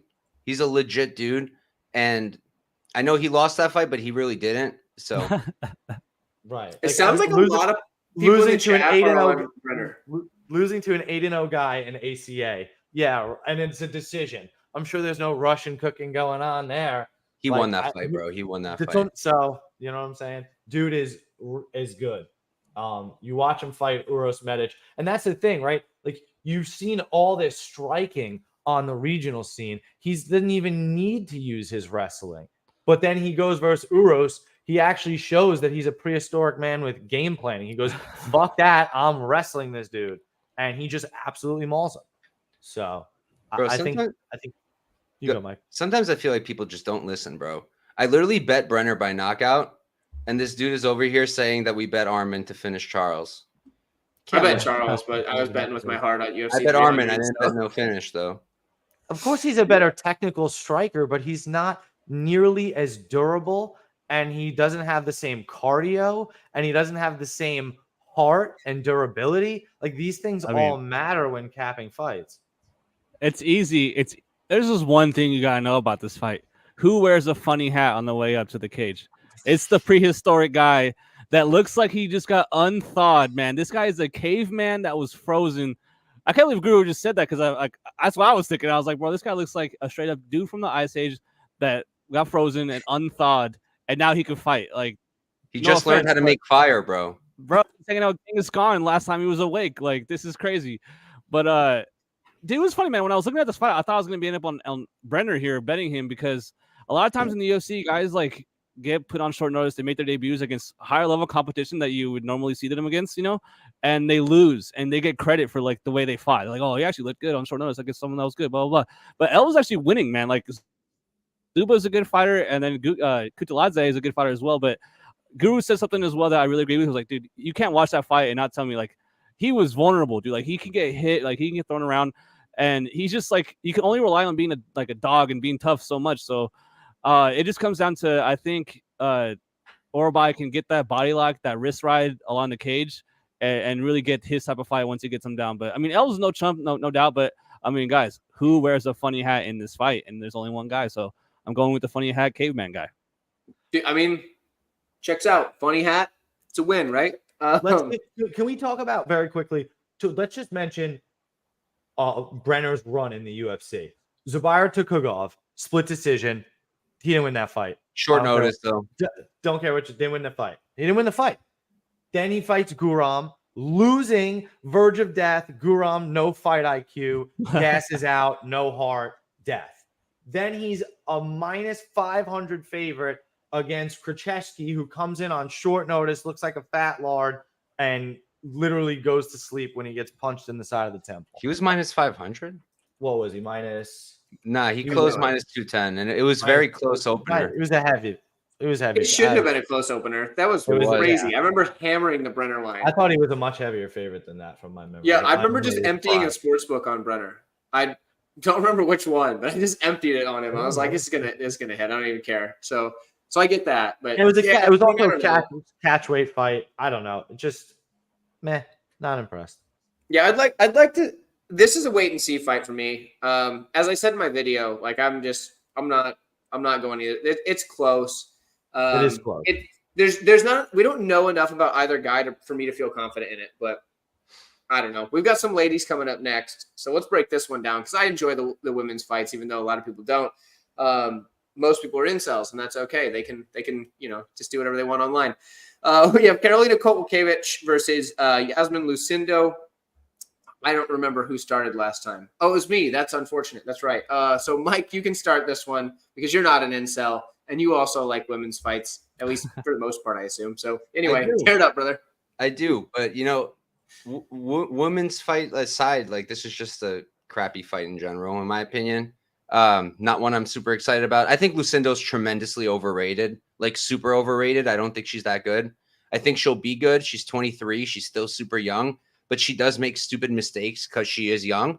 And I don't think she's that, like, I don't think she's minus 500 over pretty much anybody. Personally, her striking is good, not amazing. She's got good power though, great finisher. Her wrestling is fine, not amazing. Her ground game is pretty good, but she's super hittable. And I just don't think she has the highest fight IQ. If Karolina was like maybe a little better or a little younger, pre-tape, I thought I'd be taking the shot, but she's 16 years older. She's looked pretty good, but against some pretty crap competition. She's going to have an output edge, and I think she's the cleaner striker, more technical, but she's going to be at a significant power disadvantage. Lucindo has all the finishing upside, and Karolina's takedown defense is pretty good, but I do think she'll get taken down here, and I think she might struggle to get back up. So I do think Lucindo wins this one. I'm waiting for my fade opportunity. I hope they keep making her minus 500. I'll get it, but as much as I wanted this to be the spot, I don't think it is. It's funny you mentioned that, like, still makes bad decisions, because when I was looking back through my notes that I took during Lucindo's last fight, in like big letters, I put spins way too much. So yes. I get that. Guru, what do you think about this fight? I'm not an incel per se, but I'm not exactly interested in this fight from a betting perspective. Yasmin Lucindo is somebody who goes to decision with Brogan frickin' Walker. Like, that fight was horrific. And then the Polyana Viana fight, I mean, that girl loves to play off her back and then get submitted. So there you go. Enjoy. I don't know. Karolina Kowalkiewicz, the line is like just wide enough to make me want to take the dog shot. Like, I just don't. If she's not getting a finish, how does she cover the line? Like, I just don't. She has to control on the ground the whole time. And I don't know. Karolina's just tough to put away. So if the fight starts to extend out, Lucindo could just get tired or look more sloppy, and she could just get out better. And I don't know. I just don't like it. Don't put Lucindo in your parlay. I'm not. There's no big money prop to cook up. Like, it's just stay away. Dog or pass. I don't know. I'm probably could be a live betting spot. Right. Well said, Mike. I agree. Fair enough. Kevin points out some stuff here, like being 22. Like, one thing I want to say though is, like, Lucindo's a way better fighter than I was at 22, and I was actively fighting at 22. So, like, there's that. But then again, when I was 22, that was 10 years ago, which is what, like 2014. The game was way different in 2014. Like everybody that fought in 2014 sucks compared to people that are like decent now. So not everybody, but you know what I mean. Like it's the game's changed a lot. But either way, yeah, Lucindo's still young and inexperienced. I get that. Effie, what's your take on this one? What do you think? Yeah, man. Like, there's people out there that are like, just pick winners, and who cares like about the value and the line and stuff. That's not really me, because like, yeah, do I think Lucina's gonna win? It's like, yeah, but like Guru was saying, it's like, if she doesn't get the finish, then how does she look minus 400 in this fight? Like, Carolina's gonna have the output, the striking advantage, and unless she gets taken down, like, I really don't see her getting outclassed that much. Again, like I was saying last breakdown, like this girl Yasmin got credit for losing against the other Yasmin. Like, yeah, that was a great fight, exciting fight, but she was getting clipped, man. Like, for as much offense as she was putting out, she's eating shots. And that's not good against someone like Carolina. But I mean, this is their second run for Carolina in the UFC. I feel like the time's up, man. Like, the line is just hilarious. Like, no way. Like, I'm not touching that. I'm not playing it. Like, I'm passing for sure. But yeah, Carolina's probably going to lose and then retire. So she just wears damage too bad. Getting up there in age, man. What is it? 16-year age gap? I don't know the stats on that. Like, who's going to, often win that? But I doubt it's the person that's 16 years older. But even though she's 22, she has a lot of experience before the UFC. So she's been fighting a long time. Like, it's almost kind of creepy, like weird, like teenager type fights. So I don't know if she should even be fighting, but yeah, man, I feel like this is her time. They want her to win, and she's gonna win. Minus 400, not a hot take, but give me Yasmin. I think she wins the fight. I think she does get her down and finish her pretty quick in this fight. So I didn't realize that she was a minus 450 at this point. That is crazy. Last I saw, she was like minus 2 something or maybe 3. I don't remember. This was days ago. I don't think she was ever minus 2. Yeah, I mean, she must be getting parlayed up, but it's like Nate said, like the lines on this card are getting kind of wild. There's a lot of them. I think, what was it, Pereira is like minus 700 or something. I think I saw that one earlier today, which is really, like, I understand, like, he probably should win, but like, we're going to get into that fight in a little bit. But, like, Jesus, 700. Like, you're getting some weird lines on here. But yeah, even if Pinky's like, look, I wouldn't touch this line, and I was just hyping her up a minute ago. Yeah, if Pinky's saying that, then yeah, you probably stay away at this point. But then again, I do agree. Like, Lucindo probably wins. So all that said, she's going to be younger, probably faster, hit harder, all this good stuff. She's probably going to win, and she's probably going to do it in a she's going to get hit a few times. She's going to make a few mistakes, but it ultimately it won't matter when all is said and done. She's still going to end up pulling it off.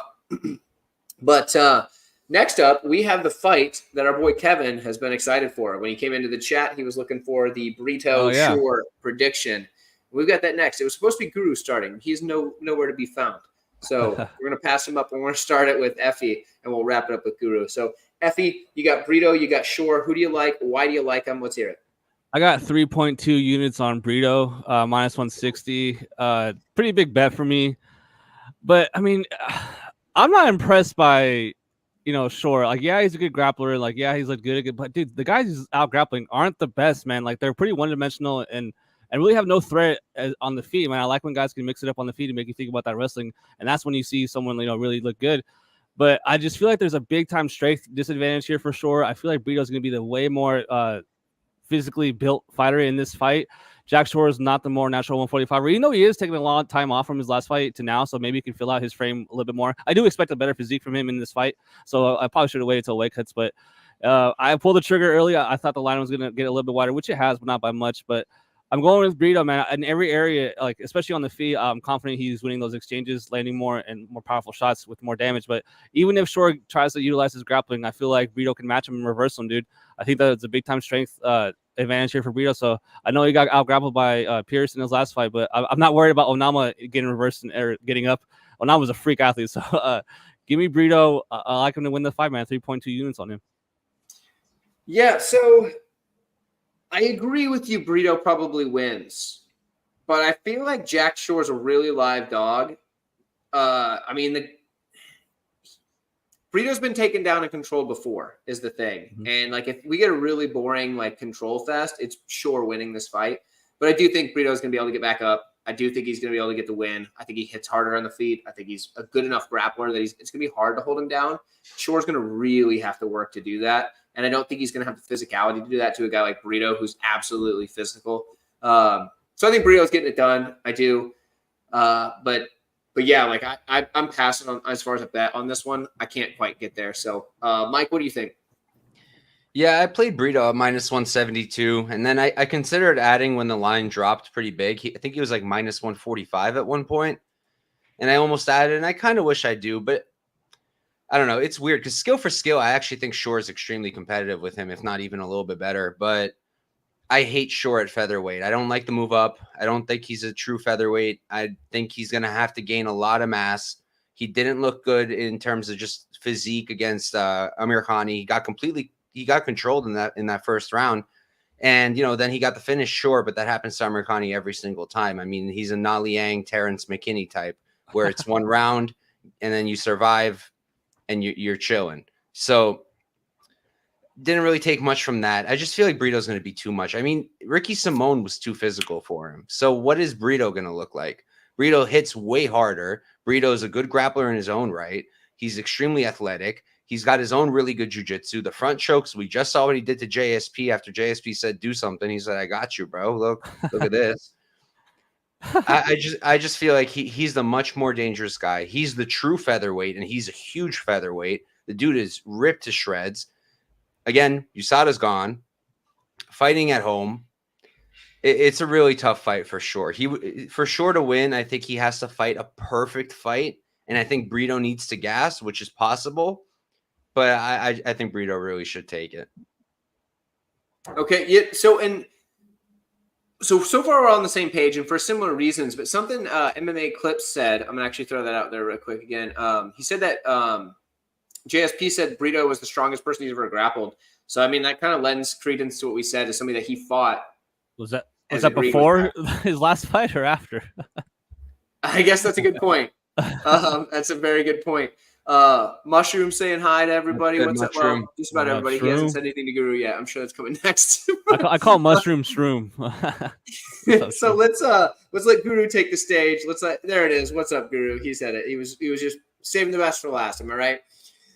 Guru, go ahead and break down this fight. Shore and Brito. What do you got, brother? I really loved basically what Mike had to say was a lot of what I had to say. You look at Shore's performance versus Makwan Amirkhani, which was his first attempt at a new weight class here, and it was horrendous. I don't care that there's green next to his name. That's the difference between wiki capping and watching the tape. You go and watch that tape. He's losing 6 minutes and 7 minutes of that fight. And if you have ever watched Amir Khani fight, at the 6 minute mark, his batteries go off. He shuts down. The controller gets unplugged from the console. He stops working. And okay, so Shore took over from there and then got a finish. Cool. It means nothing. If anything, it's even worse because again, you lost to Ricky Simone, get knocked down and strangled, and you're like, I'm gonna move up, and then you look terrible against Amir Khani, and then you got to fight Brito. Like Brito's gonna smash you, dog. Like I don't think it's gonna go well for him at all. So I put Brito round 1, round 2 plus 170. But I kind of just like the finish in general. Yeah, I don't think that Shore can survive if Brito's just able to keep getting back up from the takedowns. I don't think Shore makes it the whole 15. So I agree with that.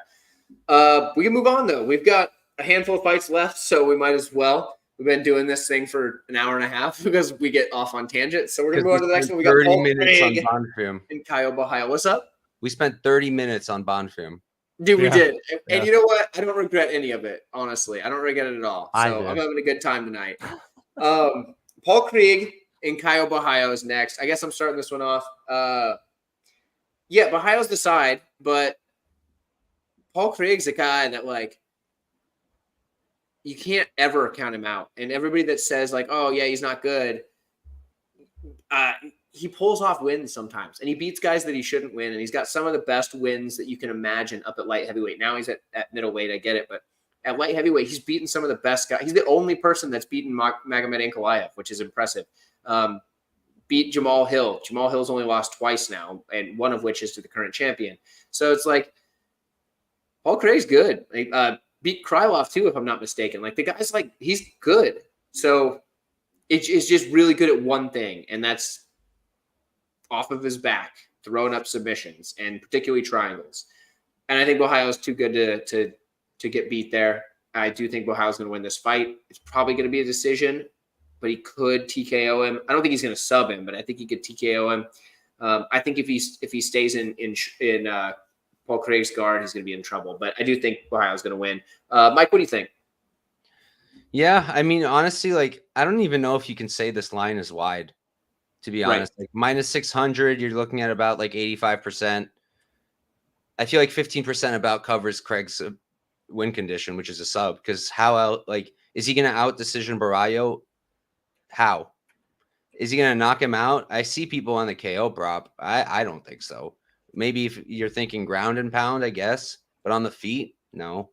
Like, it's possible. It's flying switch kick. What do you mean? He's a ninja. Guess. Maybe he'll do a backflip too and land that. But no, I just think his striking stinks. His striking defense stinks. His takedown defense is bad, probably because he wants to be on the ground and he can't really get it there himself because his wrestling isn't good either. Barallo should be fine. Like Barallo should cover. Barallo should win. I see a lot of people on the KO prop. I get that. I don't know if I'd personally do it because I would break my television asking for him to throw a damn punch because sometimes he just won't. So that would be stressful. I did Barallo 2-3. Feel like it's kind of just a play you got to make just off principle. Craig does slow down. Craig really does kind of wilt. And I think Barallo can get it done. He has a real talent for not finishing fights when he should, does Barallo. But I feel like it's going to be handed to him on a silver platter here. Like if he doesn't finish Craig when Craig's done, God help him. Fair enough. Guru, let's hear it. Listen, if you watch my show at all, you'll know the term grandma's couch cushions, right? That's what, when you dive into grandma's couch cushions, you find that spare change that nobody's ever thought about in 100 years. That's what we're talking about here. You're going to dive into grandma's couch cushions, right? You're going to play a little tiny couple pennies that you don't even care about, right? You're going to play it on Paul Craig. Paul Craig by submission at plus 1,000 because you fucking have to, because you have to. If you're not playing Paul Craig by submission, you're just not it. I don't know what else to say, because that's his only win condition. Honestly, he's not going to do a flying switch kick. He's not going to win a decision. He's going to have to win a submission where Kyle does something extremely fucking stupid. And if you're going to write shit across your neck, hey, you might just be stupid enough to get submitted. But let's be honest. I do think Kyle wins, and he probably wins by finish. I do think a Paul Craig decision should be lined somewhere around like plus 9,500 at least. Like, right? Like Yeah, maybe that's not even like enough. Like, what would you guys play it at plus 9,500? No, because I can't game it out. I don't know what it would look like. Like, what line would you have to be like, all right, I'll throw a buck on it? Like, like, you know me, dude. I will happily play 1,000 plus 1,000. I'll play plus 5,000. I'm in, but I got to be able to game it out in my head. Yeah. I can't see him winning a decision. Effie, what do you think on this fight? Let's hear it.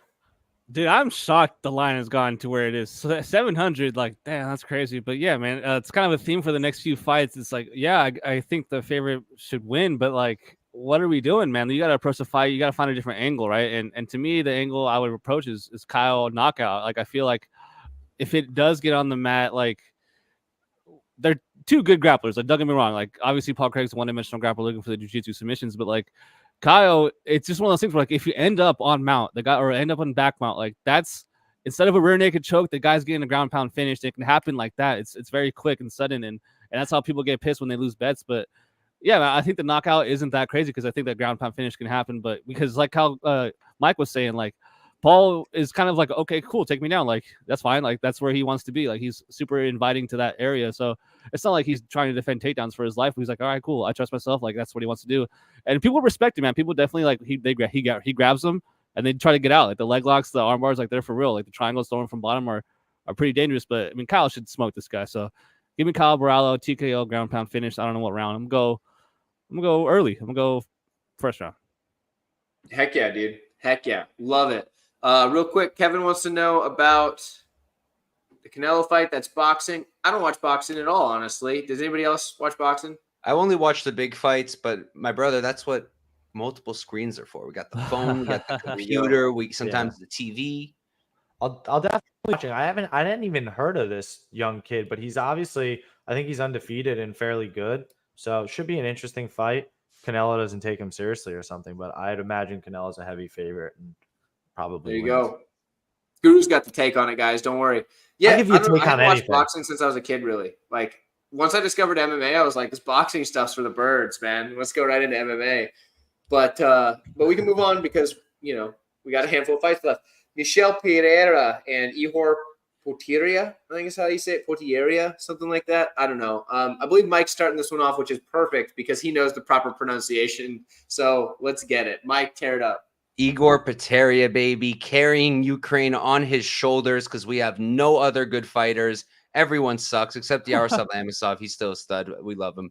But yeah, dude, my guy Igor. If you guys follow me on Twitter, I'd be posting that the video clip of when he knocked out Rua and then did the little dance and people started crying and saying, "How could you disrespect a legend like this? I can't believe it." It was so funny. I couldn't believe the reactions. People get so upset over the craziest things.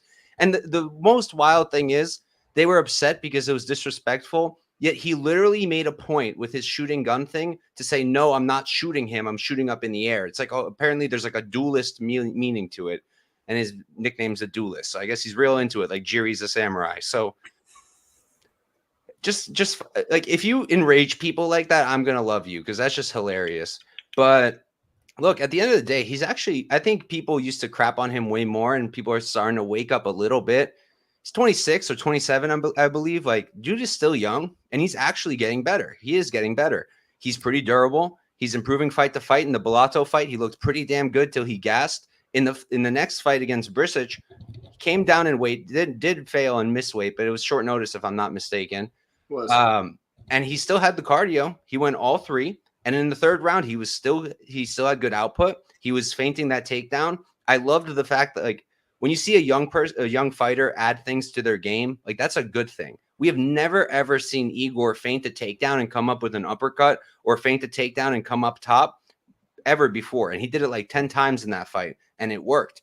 So there's a lot from Peteria that I do like. His takedown defense is pretty good. I think he should be able to defend most takedowns from Pereira because he's just not much of a wrestler as Pereira. He can get takedowns, but I think Peteria will be hard. He's a big dude. And I low-key think he's kind of live. Like Pereira's been hurt before. Forget the Dusko knockout. Like Fiallo was able to hurt him. And he's not great off his back foot. Like he moves a lot laterally, but when you back him up, like the Fiallo fight, like Santiago Ponzinibbio, when they back him up, he's uncomfortable and they can land on him. And Igor can do it. Igor can back him up. He very well might because he'll be able to take a lot of those shots. I think he's pretty durable. So I think the line's kind of crazy. But all that said, Pereira at middleweight is wild. I mean, the dude looks huge. He looks insanely powerful. The body shots are just disgustingly good. He's a very talented striker. Now that he's stopped all these backflips and that weird leg kick where they go behind the body, just all the weird stuff stopped. And now you actually see the technique, and he's a very good fighter. I do trust his cast tank a little bit more than Peteria. He's the one who's fighting at home. I think Pereira should take it. I think he probably finishes my guy Igor in round 2 or 3. But I'm not going to bet anything. I'm going to cheer for my guy Igor. And when he wins, I told you guys, DDP better watch out. Drickus better watch out. Igor is coming. Ukraine is coming, baby. So, Mike, I didn't know that I wanted to see Yuri versus Ihor until you mentioned that. My God, I want to see Yuri versus Igor. Dude, I just want to see them both really play up the gimmick too. And Yuri said he might come down to 80. Tyler, I love you. Done. I'm making the call after the show. Make the call, dude. Make it happen, brother. Make it happen. Be like, regardless of the outcome of this fight, Igor would die so fast it would be terrible. But still, I want to see the build up.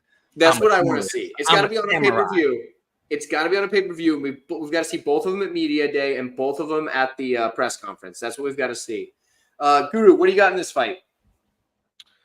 Yeah, I mean, this is an interesting one in terms of the fact that Michel Pereira is at home and a 6-1 favorite, and Ihor Peteria is somebody who fraud checked a fraud, and yeah, I don't know. He beats Shogun Hua, right? And then the complete fraud in Bricek.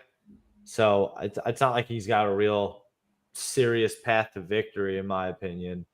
I just don't see him knocking him out. Pereira has shown himself to be a fairly shown much higher fight IQ as of late as well. And he seems to be like he'll finish a fight any way he wants to now. He's getting round one finishes back to back.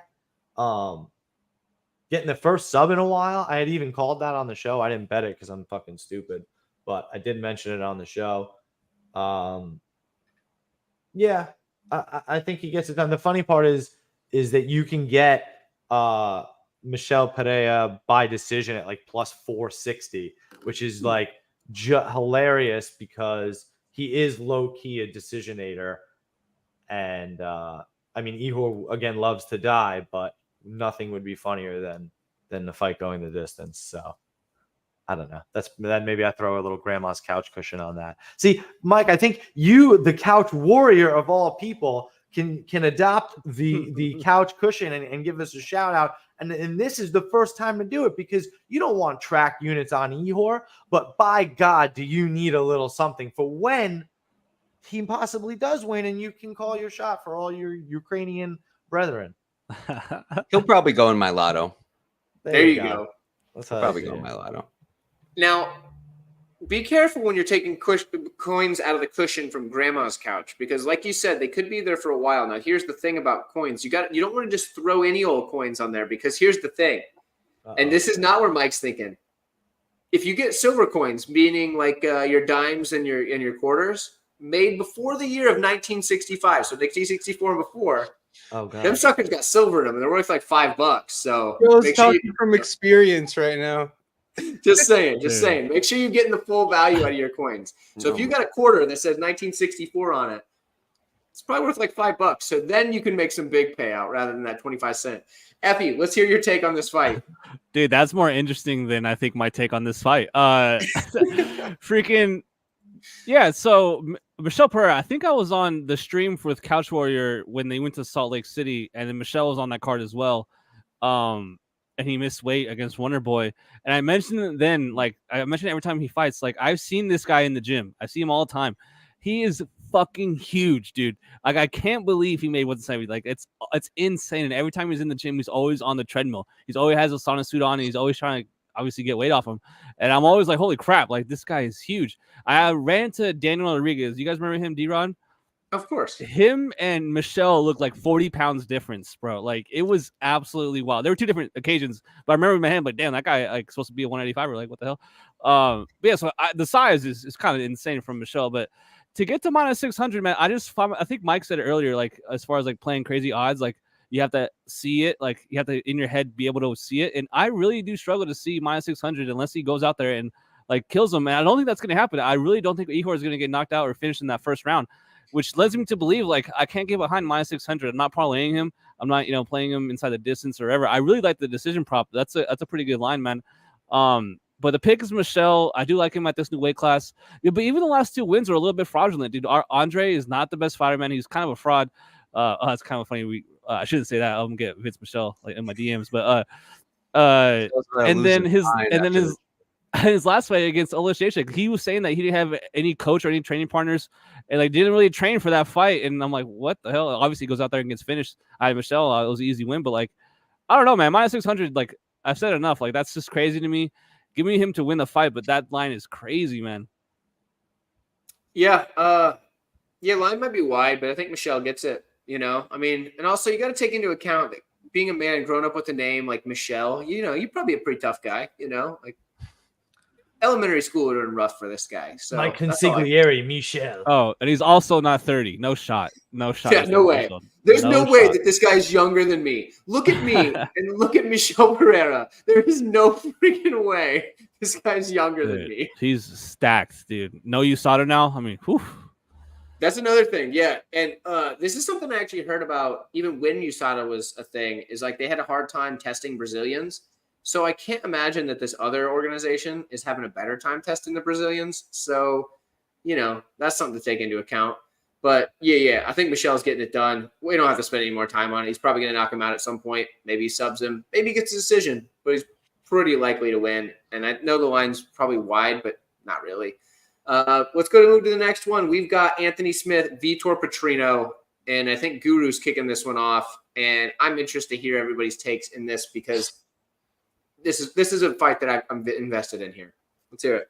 Yeah, I mean, I do like Vitor Petrino. I feel like Anthony Smith is no longer super competitive in his fights. I mean, I don't know. He beats Ryan Spann, right? He just owns Ryan Spann, all versions of him, whether it's Guskov or Anthony Smith, just constantly haunting Ryan Spann. But otherwise, Jimmy Crute is injured and he chokes out Devin Clark. But what has he done? Like, it's been a really long time. Like, before COVID, you're talking Alexander Gustafsson, who is like old and washed and didn't want to be there. Like, I mean, how far back you got to go? You got to go to Volkan Ozdemir in 2018. Like, I just don't think there's really much there for him.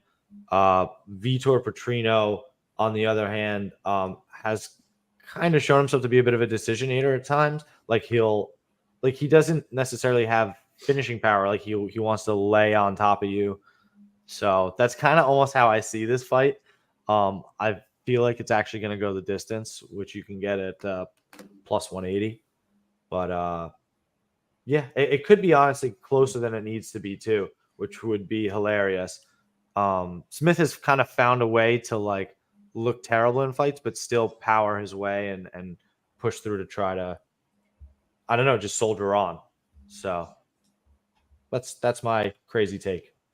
Fair enough. Things goes to decision. Still picking Vitor. Effie, what do you think? Who do you have and why? Yeah, so Anthony Smith has Dana White privilege. This is crazy. He's getting finished left and right, getting main events, getting put on pay-per-view cards. What's going on? Like, this is absolutely wild. But this line is crazy as well, man. You look at this line and you think that Pacino's just going to go out there and knock him out in the very first round? I don't know, man. Like, what happens if Anthony Smith gets a duck under, times up a takedown well, and gets on top? Like, even if he gets taken down, I think Anthony Smith can get up, like, at least once. But man, that mileage, like, he has a lot of scar tissue on his face, man. He gets cut up pretty easily. I've seen him hurt to the calf, seen him hurt obviously up top. Khalil, I mean, god dang, that's a vicious knockout, and this is the next fight back. The UFC's obviously laying him up here to get finished, or at least lose a fight, But this line, I mean, it's absurd. Like, I'll say it, like, this is insane. Like, I don't know, man. I get Pacino's good. He's dangerous, right? He's pretty good everywhere. He uses some grappling, which is kind of unexpected in his last fight against someone that's not very good, in my opinion, Tyson Pedro.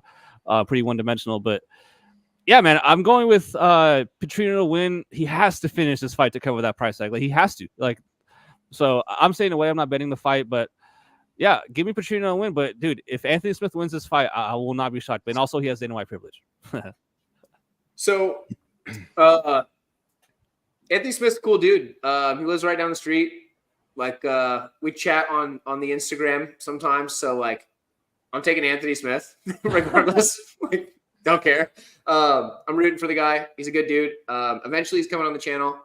He's just busy because dude keeps taking fights and then has like a million obligations. And we don't want to make it a short video. So when he comes on, it's going to be a good one. Yeah, I'm taking Anthony Smith regardless of any other reasons. Dude, stop licking my notebook. You're making it bleed through.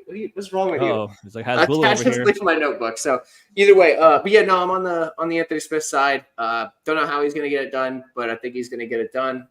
He could pull out a greasy decision.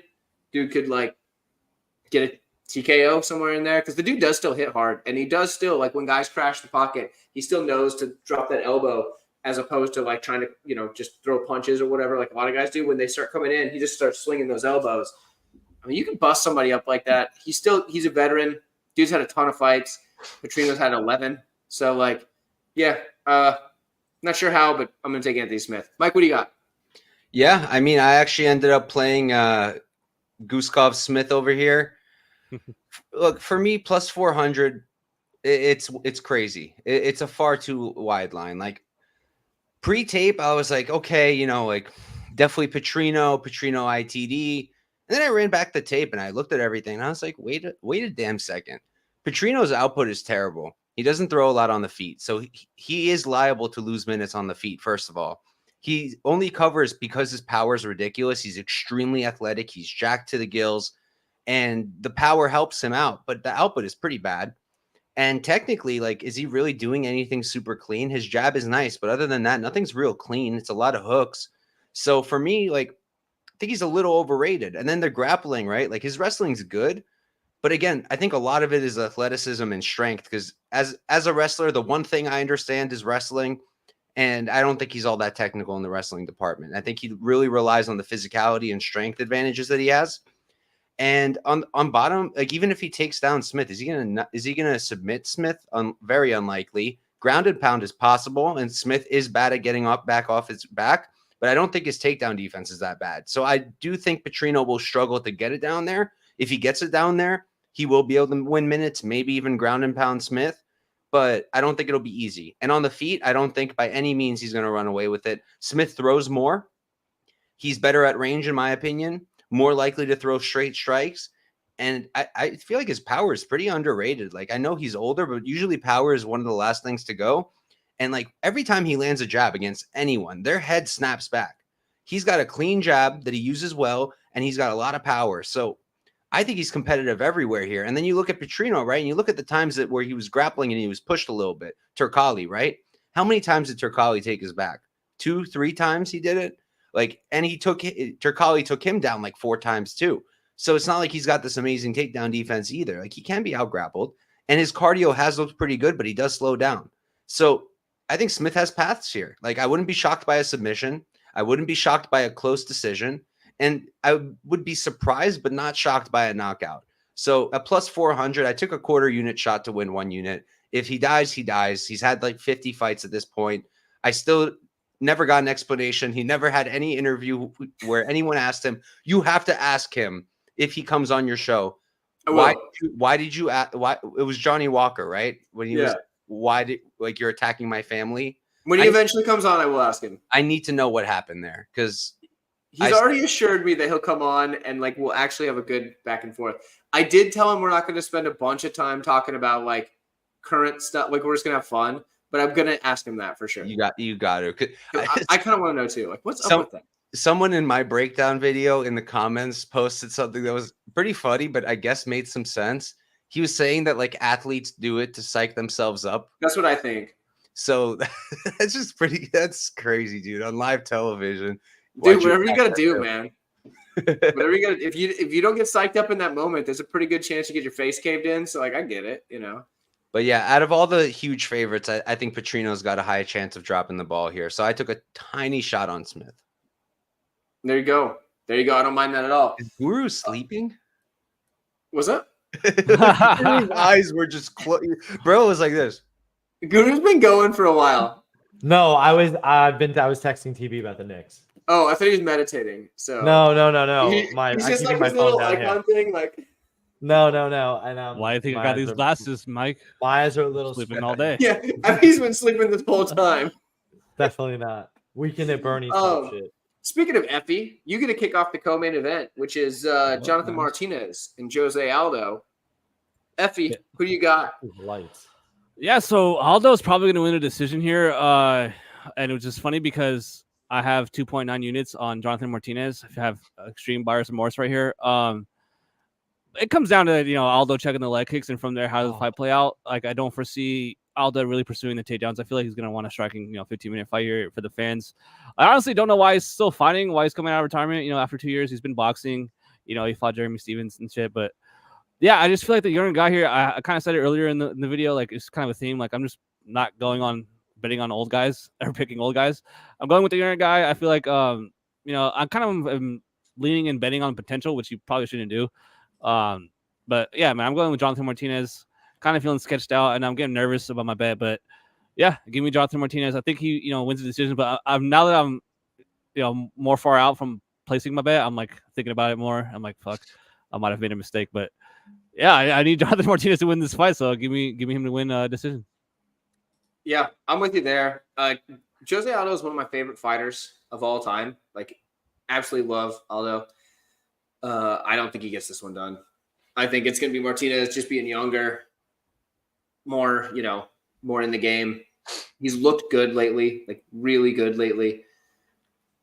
Yeah, unfortunately, I got to take Martinez. I do like Aldo, but yeah, Martinez probably gonna outpoint him to a decision at this point. But you know, who knows? Hometown judging, I guess, is possible. But I did find a way to play both of them at plus money. But yeah, I think I do think Aldo's the rightful underdog in this fight. So Martinez is probably gonna get it done. Mike, what do you think? I like Aldo here. I like him quite a bit. I think he's the side. Look, for me, there's a bunch of things I can say. I mean, first of all, like the amount of people telling me it's going to be a leg kick TKO or leg kicks are going to get the job done is just driving me crazy. Like, tell me you haven't watched MMA for longer than 3 years without telling me that you've watched MMA not longer than 3 years. Because if you think that Aldo's going to get leg kick TKO'd or get debilitated by the leg kicks, I just seek help. Seek some help. Think it's extremely unlikely. I'll look like an idiot if it happens, but I really don't think it will. I think Aldo is going to be able to check the kicks. I think Aldo, even at his age, he's still going to have the faster hands. I like his striking better. I like the technique of it better. I don't love Martinez's hands. They're good, but they're not amazing. Yes, he's younger, but like for me, people are so convinced in the like the changing of the guard narratives. You know, this fight reminds me of two fights: Gutierrez Munoz and Yanez Font. Same thing, similar styles. Everyone felt like there was going to be a changing of the guard, minus 200 favorites. And I cashed tickets on Font. I cashed a ticket on Munoz. And I plan on cashing a ticket here, knock on wood. Now I jinxed it. But look, and another thing, you mentioned like Martinez has been looking good. Sure, he has. But let's go over who. Zviad Lazashvili, grapple only. Alejandro Perez, do I need to say more? And Perez got a knockdown there. Vince Morales, Cub Swanson, at one time would have been a great win. Not really a great win these days. Said Nurmagomedov, impressive. Completely different fight. Completely different styles. And Adrian Yanez, who's just a boxer and for some damn reason couldn't check a damn leg kick. But Aldo can check a leg kick. We know this. We know he's deadly with his own. We know he has good hands. We know he's fast. Yeah, he's been out of MMA. He's still competing. He's still fighting. And I really think he's live here, man. I think Aldo, I do think he's going to win this fight. I would have him as a straight pick, not just a value play. I think he's the rightful slight favorite. I'm going to need to see more from Martinez before I'm ready to say he's going to come out here and beat Aldo. Yeah, I mean, I get it. And like, if it wasn't for the age and he hadn't taken time off, I'd be all over Aldo here. But yeah, it just scares me a bit. Guru is up as soon as you're ready to roll, brother. Looks like he has something going on. Ready. Yeah, I'm watching my cats are swatting at each other. Nice. Yeah, dude. That's another thing that now that I'm at my girlfriend's place for this one, like the cat's running around. Like that's a thing. So yeah, that's all right. I got my buddy Gambino over here. He's a good kitty. But yeah, Guru, go ahead and take it away. Sure. Yeah, listen, I'm on Jose Aldo here. I absolutely think he's the side. Jonathan Martinez is a calf kick merchant, and like Mike said, literally Aldo is notorious for being able to defend the leg kick, and I'm not really sure. I'm not really sure what people are exactly looking for from Martinez here. Again, he's fighting low-level competition. His best win by far is Said Nurmagomedov, and that's a really, really, really close fight, if I'm being honest. And the Adrian Yanez fight, like, I mean, I love Adrian. He's a good guy. I've had him on the show, but it's like, that he's just so boxing heavy. He doesn't check any leg kicks. He's so heavy. He just wants to march forward, and he didn't do anything to stop those leg kicks. So it's back-to-back, nearly back-to-back leg kick TKOs for Martinez. You look at Aldo's staying active with the boxing. Not necessarily that he looked great in boxing, but it's a totally different sport. He loses to Merab Dvalishvili, who looks good against Merab Dvalishvili, mind you, but he doesn't give up any takedowns. So who doesn't give up any takedowns to Merab? That's fucking nuts. And then he beats Rob Font, Pedro Munoz, and Marlon Chitavera. Like, he's beating high-level guys. How would Martinez do against any of those guys? I think they're competitive, tough fights for him. I don't know that he beats any of those guys. That's sold. So Aldo at plus money, like, come on, man. And by the way, this is the last thing I'll say about this. all year last year, and there was an update every day. Conor McGregor still hasn't submitted a test. He's not in the USADA pool. He's never going to fight. Jose Aldo, he coming out of retirement. Does he need to be in the pool? No, who cares? It's Jose Aldo. He's back. Hooray. So, yeah, come on, man. That's a good point. In Brazil, 1 fight left on his deal. They're honoring him with a real retirement in Brazil, and they're not making him re-sign a contract. Like, they're going to let him go do his thing and make big money boxing and stuff like that. So, yeah. Okay, he's gonna win here, and by decision. So he's going the distance. Yeah, I do think he goes decision. That's a good point. But you do make a good point about the the McGregor thing, and now it's like, oh, Aldo's coming back. Who cares? Pinky also mentioned that no USADA minus 10 years age, and it is a thing because. Especially with Brazil, where for whatever reason they just don't get tested as much. If you look at when you look at the USADA stuff, the Brazilian fighters didn't get tested as often. The ones that actually live in Brazil. So yeah, maybe Aldo and in the past he's actually stated that if it wasn't against the rules or whatever, he would use a ton of TRT or whatever. Like I don't remember.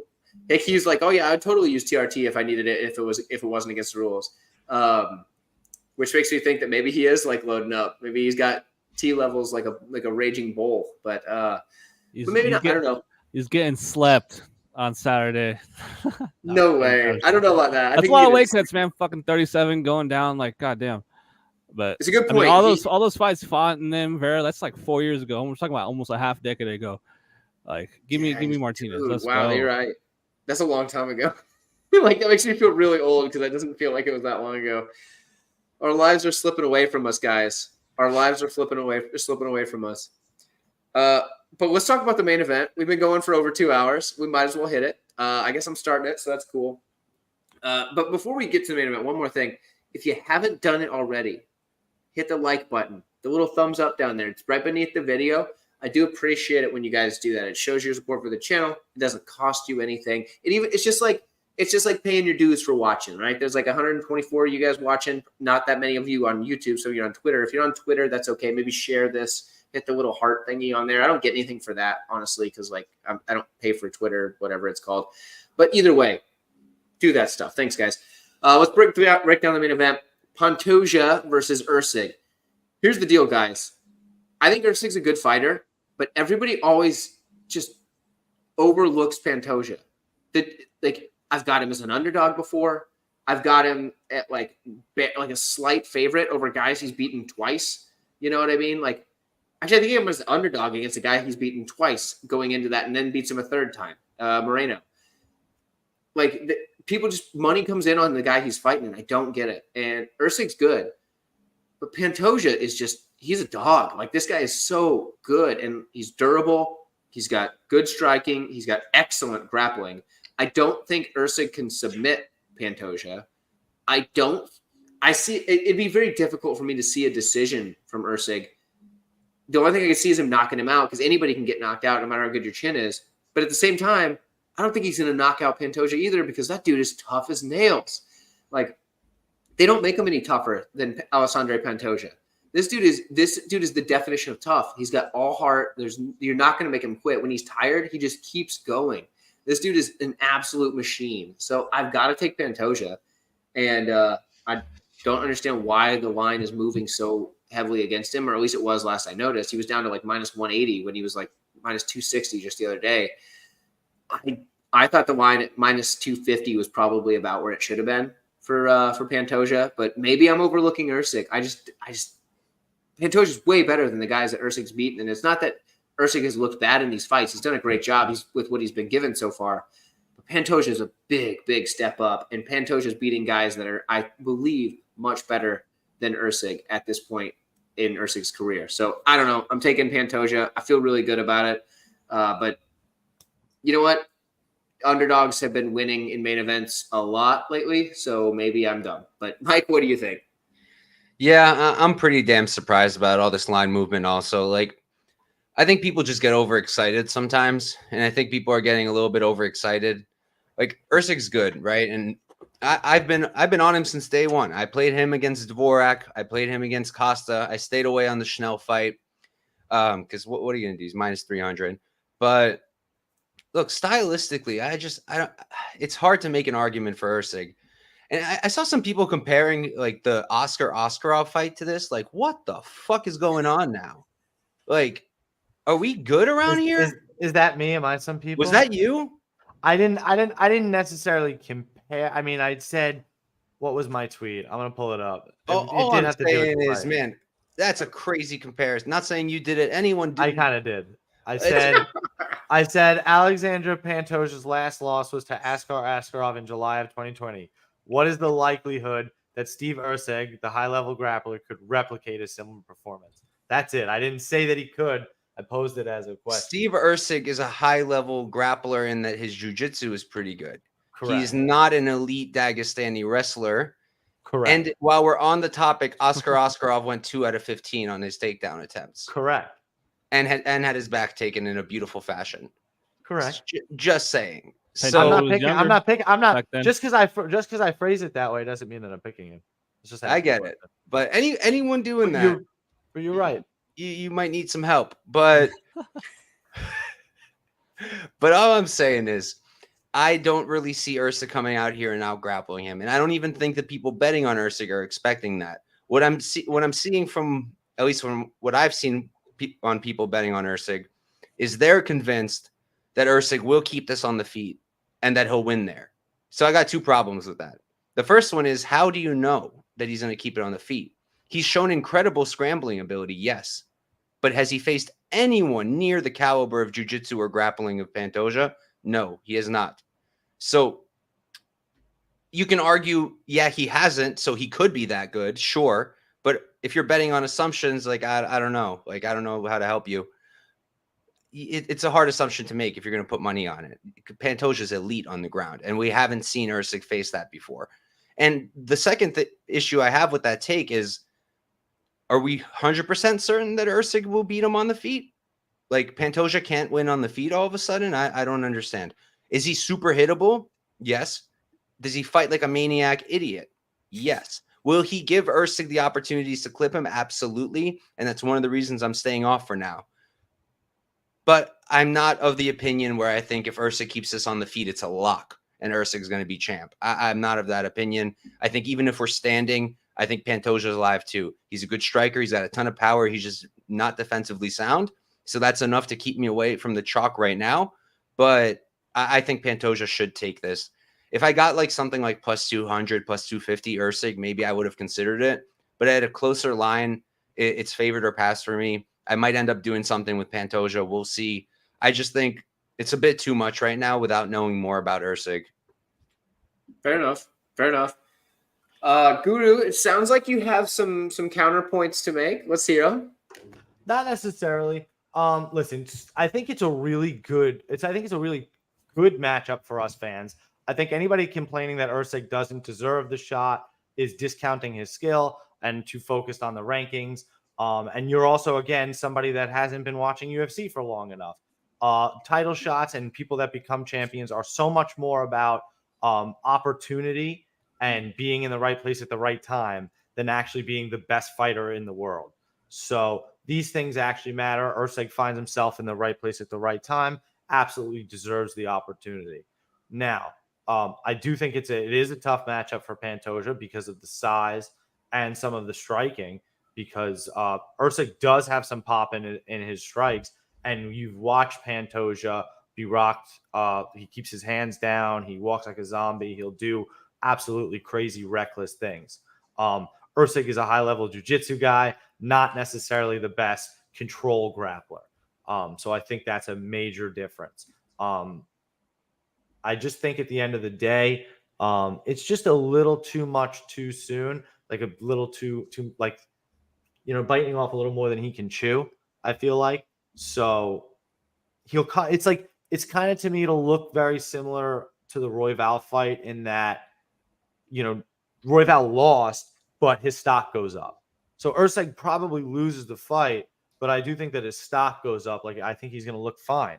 So That's why I think that the line kind of ran away from that plus 250, because I feel like people felt it was disrespectful for a guy that does have a size advantage. And honestly, Brazilian champions, right? Glover Teixeira, Davison Figueiredo have lost their belts in Brazil. So like Brazil hasn't necessarily been kind to the person that's like the main event, so to speak. But I do like Pantoja. I like round 4-5 decision, honestly. I think that's where I'm gonna go. I think it takes some time. They're both dogs, so that's where I'm gonna go. But Usyk, if he got it, he can get it by finish. So Interesting. I actually like when I made my Tapology pick, put round 3 rear naked choke or round 3 submission, but I assume rear naked choke for Pantoja. So if mine hits, Guru's gonna miss his by a smidge, but that's okay. If you know, if mine doesn't hit, I won't be mad. Wrapping up our breakdowns for the evening is one of my favorite content creators on YouTube.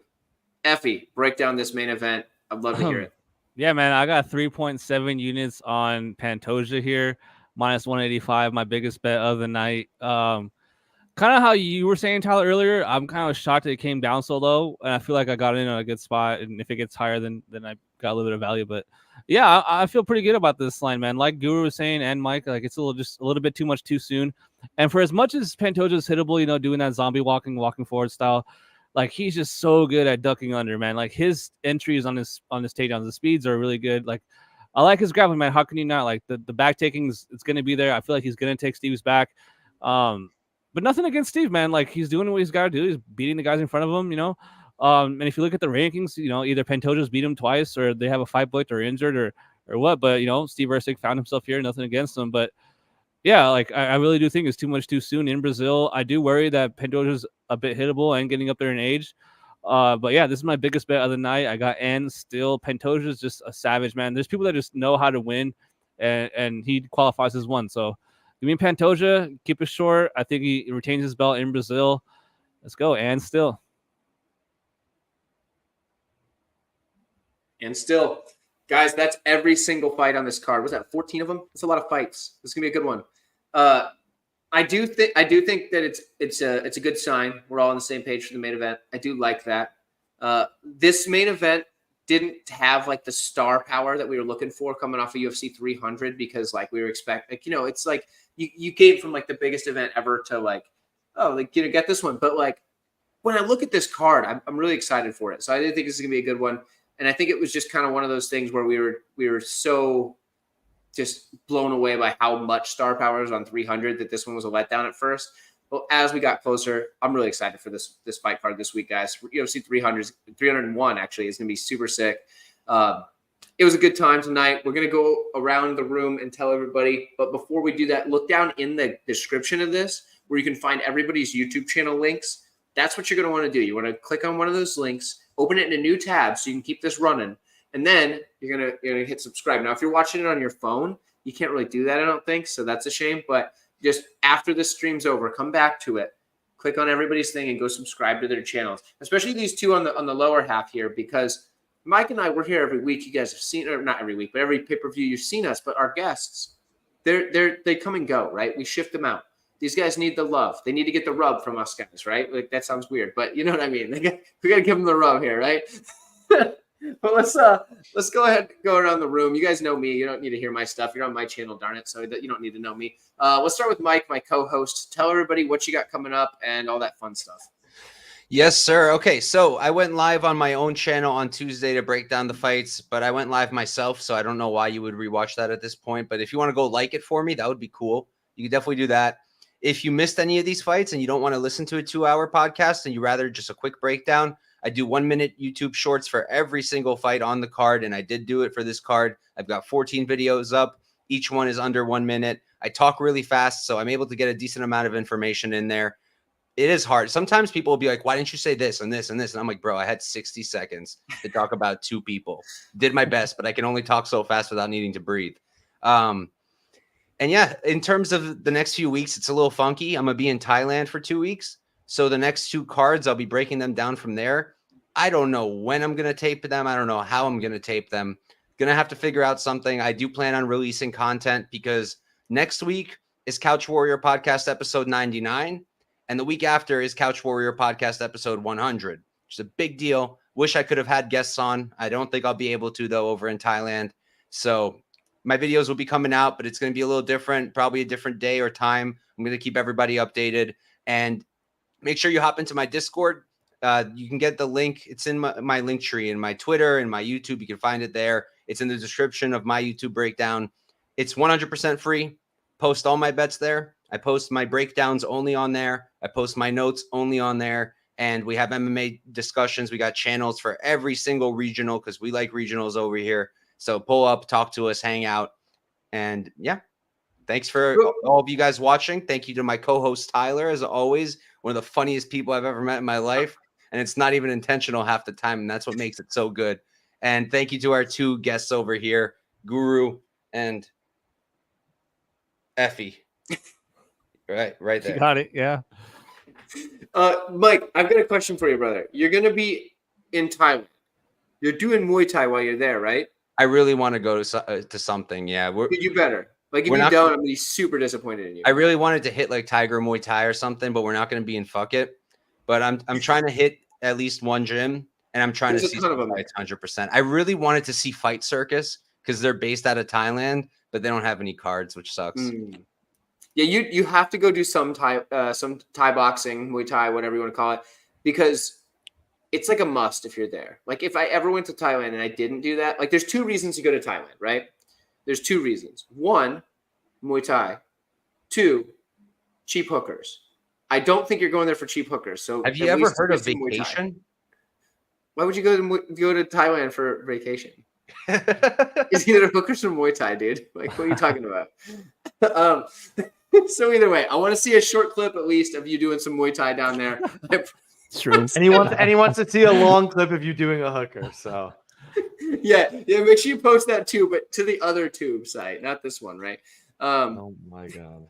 Anyway, let's go back to telling everybody about all the channels. I do want to say too that, like, I genuinely watch everybody's content that's on here. Like, I didn't get to see Guru's yet because, like, they were live right before us and I was getting everything set up. But I'm gonna go back and watch his. And Effie's uploading his videos still for the week, so I do go back and watch those two. I'm going to after this. I've already watched Mike's video for the week, so I do actually watch them. And I wouldn't invite somebody on as a guest if I didn't watch their content, because I would probably think that they suck. So that's something to keep in mind. But Guru, tell everybody where they can find you and tell them about what you got coming up and all the fun stuff. Well, first and foremost, Tyler and Mike, thank you guys so much for having me on. I really appreciate the invite. I've hung out with Mike a couple times in person. That's always been super enjoyable. And Tyler, the couple times we've gotten to chat, I've enjoyed it. We'll joke around a lot, and I certainly enjoy that. And it was a pleasure meeting you, my friend, in the corner over here. We'll have to. I think we've chatted on Twitter before, so I'm sure we'll chat again sometime soon, guys. If you have not seen my show is called Chronic Combat Conversations. We go live every Wednesday, usually Wednesday at 8 p.m. Eastern. We bring on the best guests, and we're always free. And that's it. You can also follow my awesome co-host, TV Scouting MMA, as well. But thank you all so much for having me on, and I'll see you next Wednesday. Word. That's right. Effie. Now, here's the thing. Effie is on a mission to hit 500 subscribers, guys. Get this man to 500. Do it tonight. I'll do an episode with no glasses. He'll do an episode with no glasses. He means reveal. this. But yeah, man, no, thanks for having me on, man. Super fun time. I always like, coming on, especially for pay-per-views, big cards like this. It should be a fun night, man. I've been on a stream with both of you guys before. Like I said, same with Guru. Like, nice meeting you, bro. Like, just positive vibes from everyone. Like, that's what it's all about. Like, that's what I really like about you guys. Like, everyone's just like, super supportive and super positive all the time. And obviously know our stuff. So it's always a fun time talking about fights. But Any Action Sportscast on YouTube and on Twitter. I definitely talk a lot about hockey, which, if you're into that stuff, hit me up. But I got my jersey on. But yeah, I need you guys to root for the Vancouver Canucks. I got them to win the Stanley Cup. That'd be sweet if they do. So yeah, man, thanks for having me on. Should be a good card. Stanley Cup. Isn't that the thing all the women are obsessed with? Yeah. Well, for them, is that what it's about? Do they actually win one? No, that's like a jug. But the Stanley Cup's like the best trophy in American sports. It's like this giant looking cup. If you win it, like, you drink out of it. It's pretty sweet. like beers Huh. and shit. Okay. Yeah. I mean, hockey doesn't really count as a ball sport, but I don't really follow that either. So They fight But- the most out of all the sports, so you'd like yeah, that like I part. hear that, but like I could just watch a fight. You know what I mean? So Yeah, like yeah, everybody's like, The you don't best- like watching yeah. hockey? They fight there. I'm like, yeah, but they fight in fights too. You know? yeah. The skills But I awesome. get Though. it. Like, It's good. if somebody likes hockey that's in this chat that's like watching this video, you do need to go check out Effie's stuff, especially his Twitter, because he's always talking hockey stuff. I've almost like unfollowed him a couple of times because of it. I won't because I like Effie. Yeah, I'm like, dude, there's so much hockey, and I'm like, why is this in my timeline? So if you like hockey, you need to follow Effie on Twitter. If you like any MMA, action follow his sportscast, YouTube. bro. Any action. It's funny because like that's how we got started. Like people would ask me, "You got any action?" And I'm like, "Fuck it, I was just gonna call my stuff that any action sportscast." But all sports, That's man, for legit. sure. All right, well, guys, it looks like we've already lost Guru. I don't know what happened there, so he'll have to catch you guys down the road. But thank you everybody for watching. It's been a pleasure. I'm gonna turn off this live now. Thank you so much. I'll see you guys very soon. Peace.